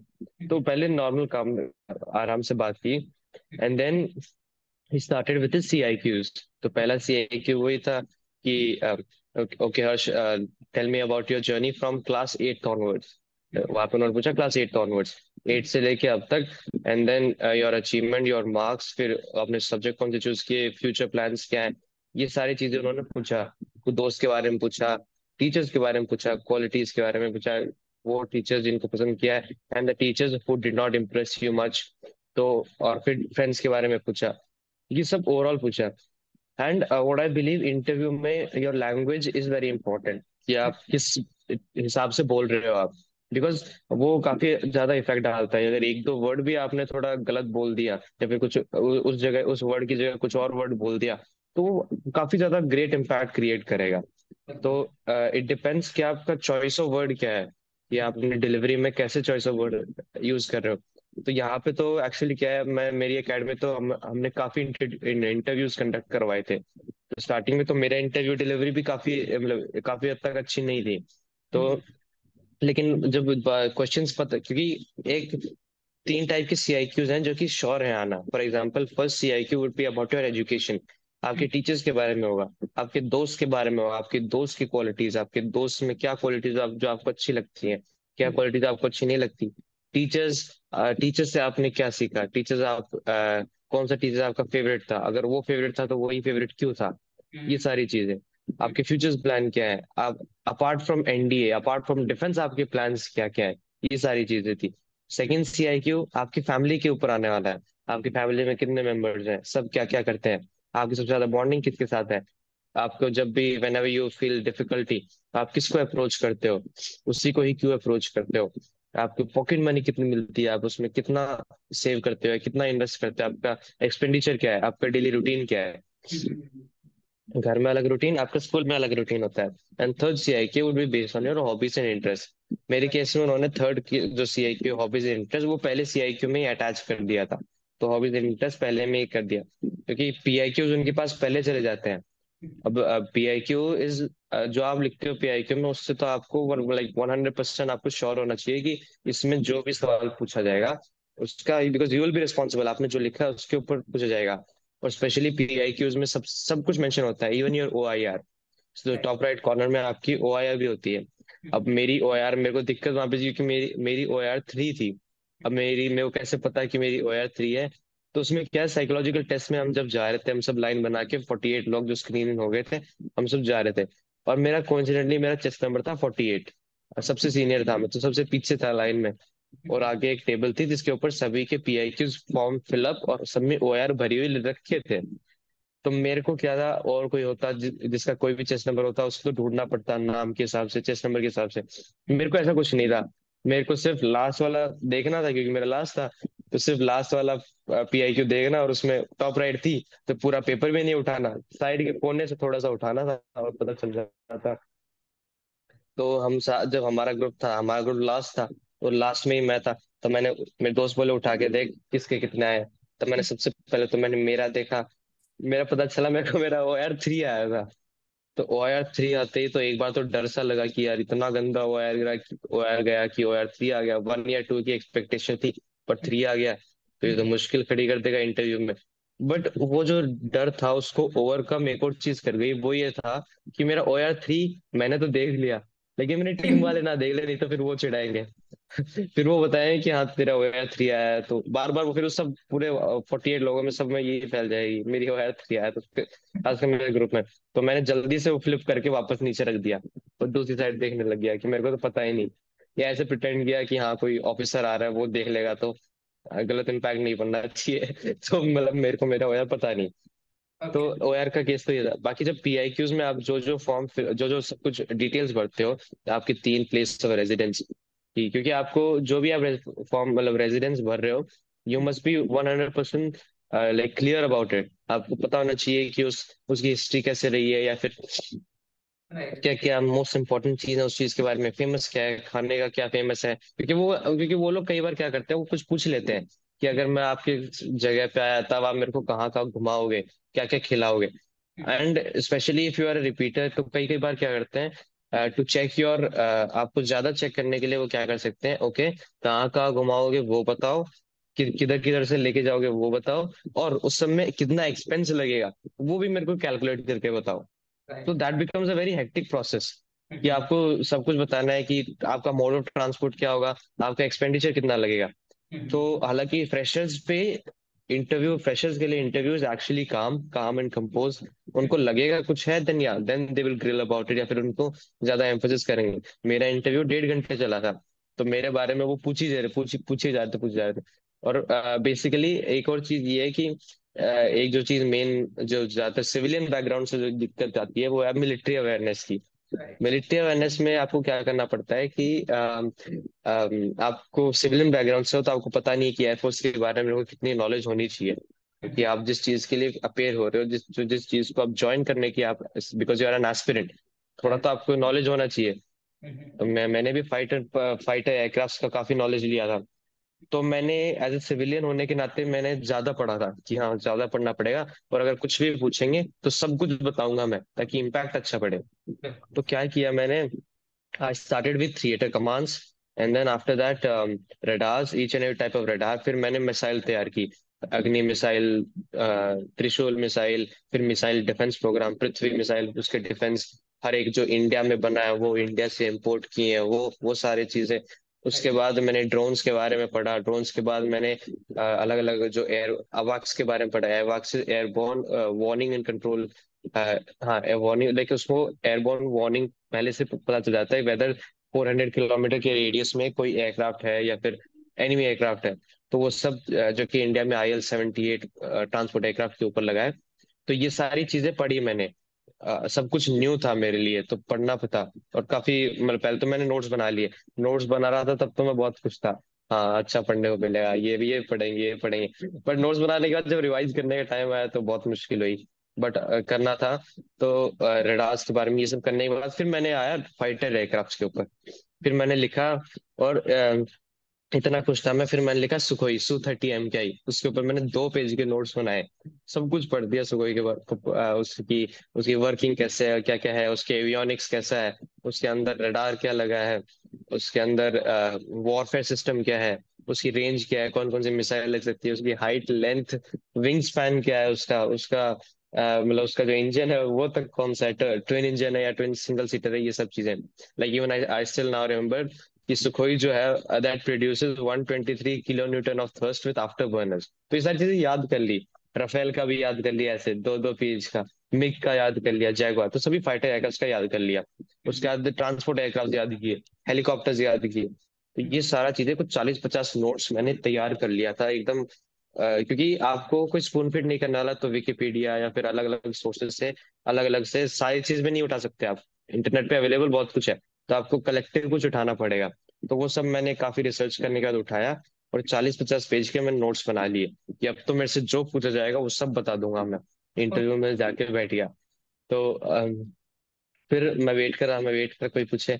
और फिर एक बार ये इंसिडेंट हुआ, मतलब एक बार क्या, पूरे इंटरव्यू में ये हुआ कि मैंने जितना कुछ जो 40-50 पेज प्रिपेयर किया था, उसमें से मिलिट्री मैंने मेरे से कुछ भी नहीं पूछी, लिटरली। एक इतना सा भी नहीं पूछा मेरे से ये भी नहीं पूछा कि सुखोई काम क्या करता है, या फिर है भी या नहीं इंडिया के पास, कुछ नहीं पूछा। राफेल के बारे में कुछ नहीं पूछा। This reminded me of my hmm. Interview, क्योंकि जब मेरे 2 FSB मैसूर में गई थी and I have prepared so many things, जैसे आपने कहा ना सुखोई, जो लोगो भी होता है उसको राउंडल बोलते हैं, हर चीज ना बहुत डिटेल में मैंने भी हम्म। प्रिपेयर किया था। ट्रस्ट मी, मुझसे भी कुछ नहीं पूछा। It was all about my journey, हाँ। मेरे रिलेशन सबके हम्म। साथ, जैसे पर्सनल सारे सवाल थे। अच्छा, तो मेरे साथ भी ऐसा ही हुआ था, मिलिट्री अवेयरनेस से तो कुछ नहीं पूछा। एंड इंटरव्यू की भी एक खास बात ये है कि उनको पता चल गया ना कुछ कि आपको ये चीज आती है। आती है। तो नहीं पूछेंगे फिर उससे। तो बिल्कुल नहीं पूछेंगे। तो कुछ भी हो जाए, उनको पता चला अच्छा पढ़ के आए हो, नहीं पूछूंगा। उनको और कुछ जजमेंट हो पूछूंगा जाती है, तो जिससे मेरे से होता भी है ऐसे। कि उनको जजमेंट हो जाती हाँ है, इस कैंडिडेट को करंट अफेयर्स आते हैं, या इस कैंडिडेट को इस एरिया के अराउंड काफी नॉलेज है, तो एक हल्का सा लिंक भी मिलता है, तो they don't revolve the questions around, हाँ राइट? बस। तो मैं ऐसे ही, मैंने मेरी हॉबीज, क्योंकि आपकी hobbies play a very crucial role. आपकी राइट। हॉबीज जो लिख रहे हो उस पे क्वेश्चन बने ही मैं आप पे, मैंने हॉबीज में लिखा भी था that reading newspaper is my hobby, बड़ा चढ़ा के लिख दिया। बट मैं सोचा था पूछेंगे, क्योंकि मैं न्यूज़पेपर काफी पढ़ता था। ओके। बट क्या है, रीडिंग न्यूज़पेपर के हिसाब में से कोई न्यूज भी नहीं पूछी, तो वहां पे भी काम नहीं आया एवरीथिंग। एंड ज्यादातर इंटरव्यू में क्या होता है, it always revolves around your personal life. आपके राइट। दोस्तों से आपने क्या सीखा, what kind of qualities your, या आपके पेरेंट्स, अगर आपके पेरेंट्स आपको बोलेंगे कि हाँ this quality you should improve, तो वो क्वालिटी क्या होगी जो आपके पेरेंट्स बोलेंगे, जो आपके दादा दादी बोलेंगे, या फिर आपके दोस्त बोलेंगे, या अपने दोस्त से आप क्या क्वालिटीज लेना चाहोगे। अभी जैसे ये क्वेश्चन है, दीज क्वेश्चन आर मस्ट, ये क्वेश्चन पूछे जाने ही है इंटरव्यू में। तो बेहतर रहेगा अगर हम इन चीज के, इन सब क्वेश्चंस के आंसर पहले से रेडी कर लें। क्या क्या क्वालिटीज जो हम खुद चाहते हैं कि हम अपने आप में इम्प्रूव करें, या हम में जो ऑलरेडी अच्छी हैं, वो क्या क्या है, स्ट्रेंथ्स क्या है, वीकनेस क्या है, ये सारी चीजें अगर हम खुद से पहले से रेडी कर लें और मॉक इंटरव्यूज दे लें, then I guess it will be very beneficial. क्योंकि राइट। मेरे केस में मैंने, क्योंकि काफी ज्यादा मॉक इंटरव्यूज दिए थे, तो बेनिफिशियल रहता है ये। Right. I mean I believe कि जो आपके मॉक इंटरव्यूज ने जितना आपको हेल्प किया है प्रिपरेशन में, वो आपको ज्यादा अच्छा से आपको इंटरव्यू का आइडिया होगा कि किस तरह के क्वेश्चंस पूछे जाते हैं, और जो क्वेश्चंस नहीं आते हैं उनको डील कैसे करना है, right? Talking about GTO, how was your hmm. Overall GTO experience? I mean it's a group task, यहाँ पे काफी सारे ग्रुप टास्क होते हैं, इंडिविजुअल टास्क भी होते हैं, and it's a open door task, and कुछ इंडोर टास्क भी होते हैं। सो ओवरऑल आपका जीटीओ का एक्सपीरियंस कैसा गया? जीटीओ एक्सपीरियंस काफी अच्छा था। जीटीओ एक काफी इंक्लूसिव एक्टिविटी है, काफी फन एक्टिविटी होती है जीटीओ, जिसमें आप लोगों के साथ डील कर रहे होते हो। तो जब भी, ये है कि जब भी आप स्क्रीन में हो जाओ, आपको जब पता चले कि ये मेरा ग्रुप है, तो उनके साथ अच्छे से दोस्ती कर लेनी चाहिए। हर तरीके से मतलब उनसे बात करो, पूछो कौन कौन कहाँ से, क्योंकि ये चीज आपको इंटरव्यू में मदद करती है। इंटरव्यू में भी अगर पूछ लें ये दोस्त कौन से दोस्त बनाए, तो वहां पे भी हेल्प कर जाएगी। तो जी, और स्पेशली जीटीओ में, क्योंकि जीटीओ में आपको उन्हीं के साथ हैंडल करना है, उन्हीं के साथ बातचीत करनी है, डील करना है, उनको कन्विंस करना है, खासकर जीडी में कन्विंस करना है। तो अब वो तब तक आपकी बात नहीं सुनेंगे जब तक आप उनके दोस्त नहीं हो, फेमिलियर नहीं हो उनसे, कि उनकी चॉइस क्या है, वो उनसे बात करने का तरीका क्या है। तो वो अगर आप उनसे बात करोगे, उनसे समझोगे, जितना ज्यादा फ्रेंडली हो पाओगे उतना फ्रेंडली होना चाहिए। और जीटीओ में जो मेजर रोल प्ले करता है, जो शुरू के चार जो मेन सीरीज होती है, फॉर एग्जांपल जो चार टेस्ट होते हैं, group discussion, group planning exercise, PGT और ग्रुप ऑब्स्टिकल रेस, ये चारों चीजें दे डिसाइड, जीटीओ अपना like majority of the mind से बना लेता है किसी भी पर्टिकुलर कैंडिडेट के बारे में, कि हाँ ये कैसा है। तो इन चार में हमें अपना बेस्ट देना ही होता है, हम हमेशा। अब बात आती है जब जीडी की ग्रुप डिस्कशन में, अगर आप न्यूज़पेपर पढ़ रहे हो, what I would personally recommend is, अगर आप न्यूज़पेपर डेली पढ़ते हो, तो जीडी के जो भी टॉपिक्स होते हैं, दे revolve around current topics. Right. हमारे जो दो टॉपिक्स थे जिनमें एक चूज करना पड़ता है, one was rise of OTT platforms, another was rise of sports league in India. तो हमने चूज किया था ओटीटी प्लेटफॉर्म। तो हमारा ग्रुप जो था ओटीटी प्लेटफॉर्म के बारे में बोला, सबने ले ली और बोलने लग गए। तो हमारा ग्रुप काफी कोऑपरेटिव था, सब एक दूसरे की बात सुन रहे थे। फिश मार्केट तो बना ही नहीं, बिल्कुल नहीं बना। सबने एक दूसरे की बात सुनी, अपने अपने पॉइंट रखे। सेकंड, जो बाइंडिंग टॉपिक होता है, जो चूज करना ही पड़ता है, उस वो आया कि राइज ऑफ इसरो। एंड वो इसरो इसलिए आया because at that time Chandrayaan 3 was the hot burning topic, क्योंकि चंद्रयान 3 लॉन्च हुआ था। तो अगर आप करंट से काफी ज्यादा वेल अवेयर हो, आप पढ़ रहे हो उनके बारे में कि चंद्रयान 3 क्या था, उसमें क्या क्या है, लैंडर है, रोवर है, प्रज्ञान है, उसके जो तीन टाइप के जो बेसिकल जो फ्यूल है, कि फर्स्ट स्टेज में सॉलिड है, फिर लिक्विड है, फिर क्रायोजेनिक इंजन है, ये सारी चीजें अलग अलग है। तो अगर आप ये सब पढ़ लेते हो डिटेल हो, तो आपको एक सुपीरियोरिटी मिल जाती है, अपने बिल्कुल। बाकी फेलो टीममेट से सुपीरियोरिटी मिल जाती है। हम्म। और वो काफी हेल्पफुल होता है, काफी हेल्प करता है आपको अपनी स्पीच, मतलब अपनी फैक्ट्स की डिलीवरी में। अगर आपके पास फैक्ट्स हैं, पॉइंट्स हैं, तो सब आपकी बात सुनेंगे, कोई भी आप पे काउंटर नहीं कर सकता। तो ये जीडी में काफी हेल्पफुल होता है। तो न्यूज़पेपर पढ़ना is very very essential for GTO. बात आती है ग्रुप प्लानिंग एक्सरसाइज, वो कॉमन सेंस के ऊपर बेस्ड होता है, आराम से कर लेते हो। और जितने ज्यादा प्रैक्टिस करोगे उतना ज्यादा सही है। जैसे हमारी एकेडमी खुद में तो मॉडल्स रखे होते थे, तो हम मॉडल्स में खुद में देख के, और हम, क्योंकि आपको पहले A4 साइज पेपर पे लिखना होता है अच्छा फॉर्मेट।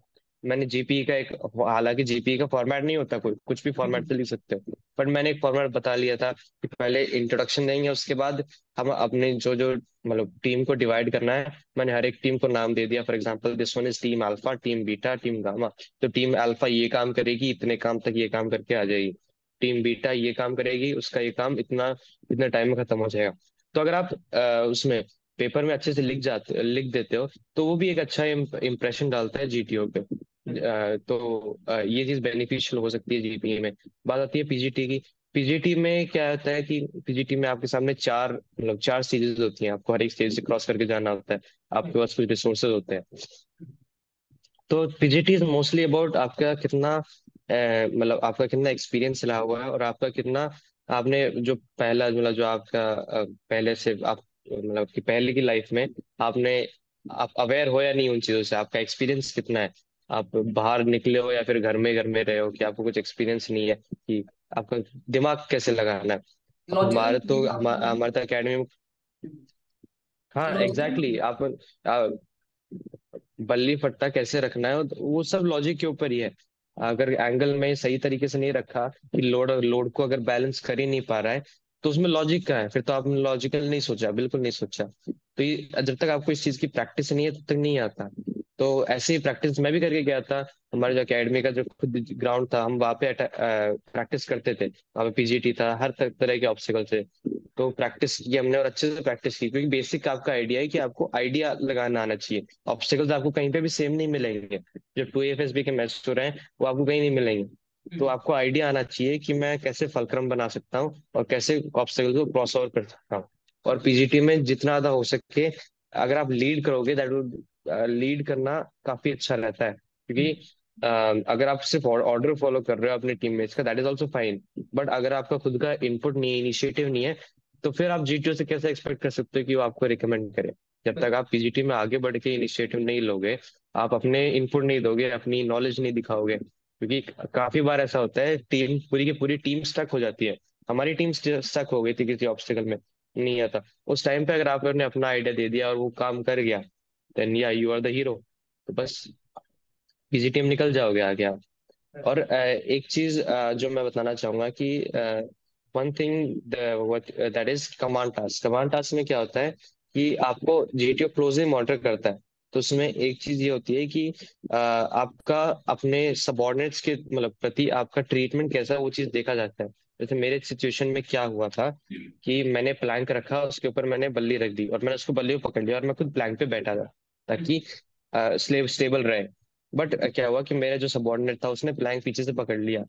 तब जीटीओ ने मेरे को बोला कि इसने प्लैंक क्यों पकड़ा है, क्या मैंने बोला था उसको प्लैंक पकड़ने के लिए? और जीटीओ आपको उकसाता है बेसिकली। उन्होंने मेरे को ये बोला कि इसने क्यों पकड़ा प्लैंक, क्या ये तुम्हारा दोस्त नहीं है? ये तुम्हारे ऑर्डर क्यों नहीं मान रहा? ये तुम्हारी बात नहीं मानता क्या तुम्हारा दोस्त? ऐसा आपको गुस्सा है। बट उस टाइम पे मेरे को पता नहीं था कि मेरा टेस्ट हो रहा है, क्योंकि every time you are being tested. But उस टाइम पे मेरे मन से ये आया कि no sir, he was being extra cautious and he is a very good friend of mine. तो बस वो प्रिकॉशन लेके करा था, और कुछ नहीं है। ऐसा कुछ नहीं कि मेरी बात नहीं मानता या दोस्त नहीं, नथिंग लाइक दैट। तो जीटीओ ने बोला ओके फाइन कंटिन्यू। तो आपका ट्रीटमेंट तो ऐसा नहीं कि आप एक जगह कुछ और प्रिटेंड कर दो, कि हाँ, आपको लगे अब मेरे को देख रहे हैं तो मैं कुछ और बन जाता हूँ, एंड देन आपको लगे अब मेरा टेस्टिंग नहीं हो रही, then I can be normal, nothing like that.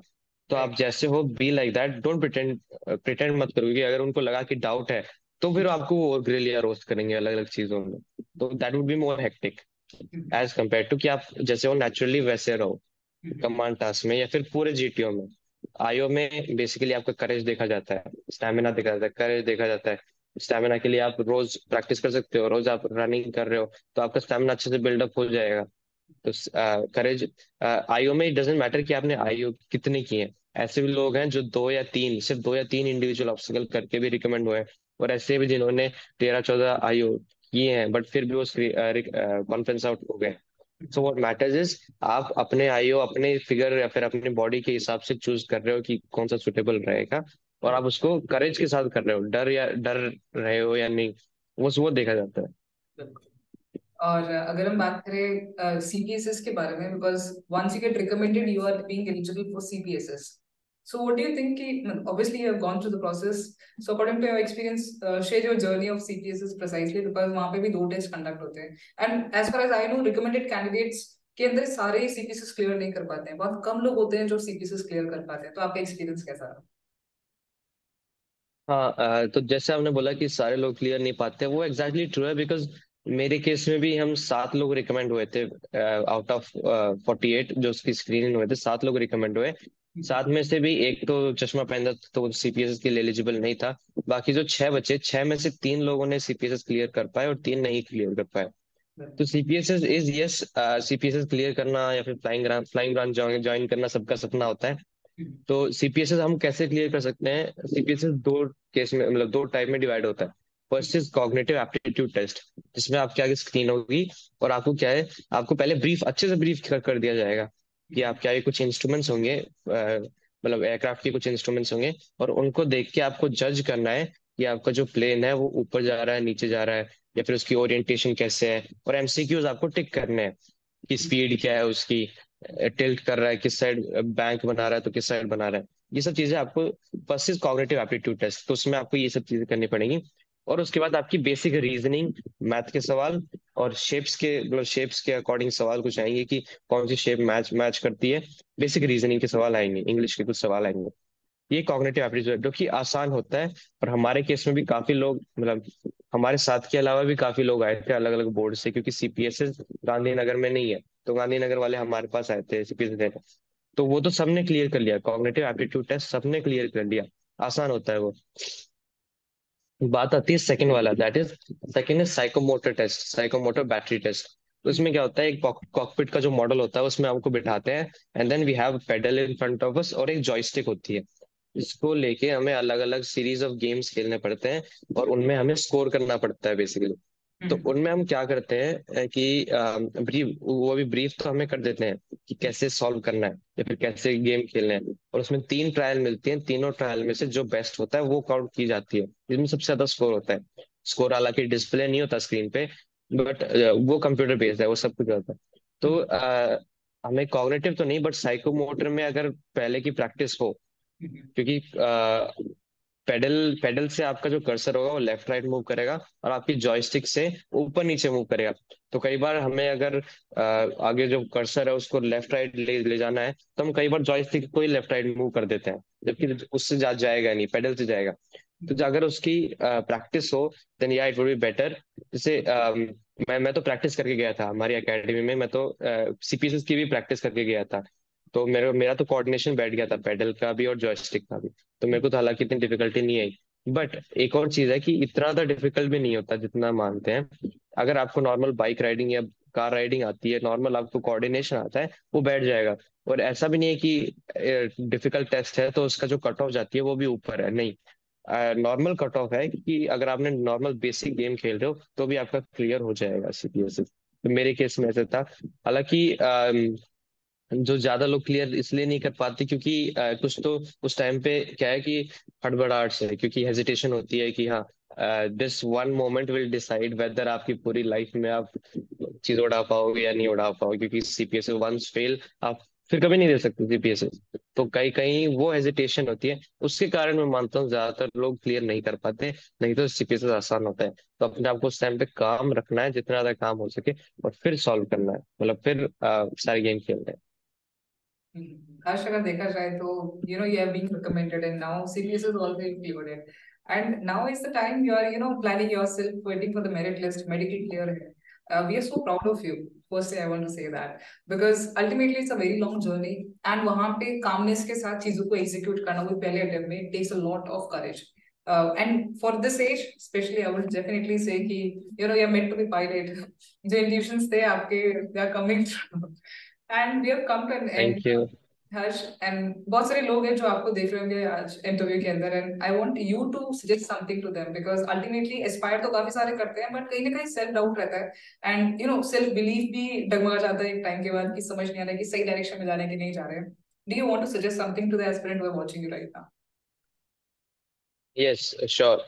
मैं एक चीज ये सजेस्ट करना चाहूंगा कि फर्स्ट ऑफ ऑल किसी भी एग्जाम की प्रिपरेशन में हमें self analysis is very important. Self analysis and self introspection is very important. आप अपनी कमियां पहचानिए, दूसरों की कमियों से मत सीखिए कि उसमें ये कमी थी या फिर उसने ऐसा कर लिया तो मेरे पे भी ये चीज काम कर जाएगी ना। It's nothing like that. अपनी कमियों के हिसाब से उन पे वर्क करना है, क्योंकि आपकी जो कमियां है वो आप ही जानते हैं। और जब उन पे आप वर्क करेंगे, उन पे जब काम करके फिर आप अपनी तरफ से अपना इनिशिएटिव लेके उस चीज पे वर्क करके जो आप आउटपुट लेके आएंगे, that would be beneficial for you and your performance को, आपके परफॉर्मेंस को एनहांस करेगा। और एक चीज और कि जब मेरा रिकमेंडेशन हो गया था तो उस टाइम पे मैंने मम्मी पापा को फोन किया था। सो द हैप्पीनेस विद जो कि आपके पेरेंट्स फील करते हैं, स्पेशली जो आपकी मम्मी आपके पापा जो फील करते हैं, वो that happiness is worth the hard work which you put in. जो आप एफर्ट और हार्ड वर्क जो आप लगा रहे हैं, उसका आखिरी में वो स्माइल, मम्मी पापा की जो खुशी होती है कि आप लाइफ में जो कुछ भी करते हैं, स्पेशली मैं अगर मेरी बात करूं, मैं लाइफ में जो कुछ भी किया है और जो करूंगा वो मम्मी पापा के लिए ही करूंगा। तो वो जो फीलिंग है दैट इज वर्थ, और जो आप हार्ड वर्क करते हो उसका फल आपको कहीं ना कहीं मम्मी पापा के चेहरे पे हमेशा मिल जाता है। तो हमेशा जो हार्ड वर्क तो करना ही है। और किसी भी चीज में आपको हार्ड वर्क करना पड़ेगा, फिर चाहे वो कोई भी एग्जाम हो। And NDA is a very good opportunity, specially for after twelfth, जो कि सिर्फ ट्वेल्थ पास करके हैं, क्योंकि ग्रेजुएशन आपकी एनडीए में होगी। तो आप जो भी एफर्ट्स वगैरह डाल रहे हो, जो भी पढ़ाई कर रहे हो, उसको एकदम फोकस तरीके से कंसिस्टेंट में करना है। And don't matter about the result. मेरे पापा ने भी हमेशा कहा है कि रिजल्ट के बारे में कभी कुछ नहीं सोचना है, जस्ट डू योर 100%, बाकी जो होगा देखा जाएगा। Harsh, we have come to an end. Thank you so much for joining me for this interview. And I'm so glad कि हमने काफी सारी चीजों को काफी हद तक ब्रेक डाउन करके किया, चाहे वो रिटन प्रिपरेशन हो चाहे वो एसएसपी हो। Ultimately it's a journey, and आपकी जर्नी से काफी लोग इंस्पायर होंगे, उससे अच्छा क्या हो सकता है। So thank you so much for joining me for this interview and stay in touch. Good luck. Thank you ma'am. Thanks for watching the video and let me know in the comment section below. If you have any doubts, follow for more such content. Jai Hind.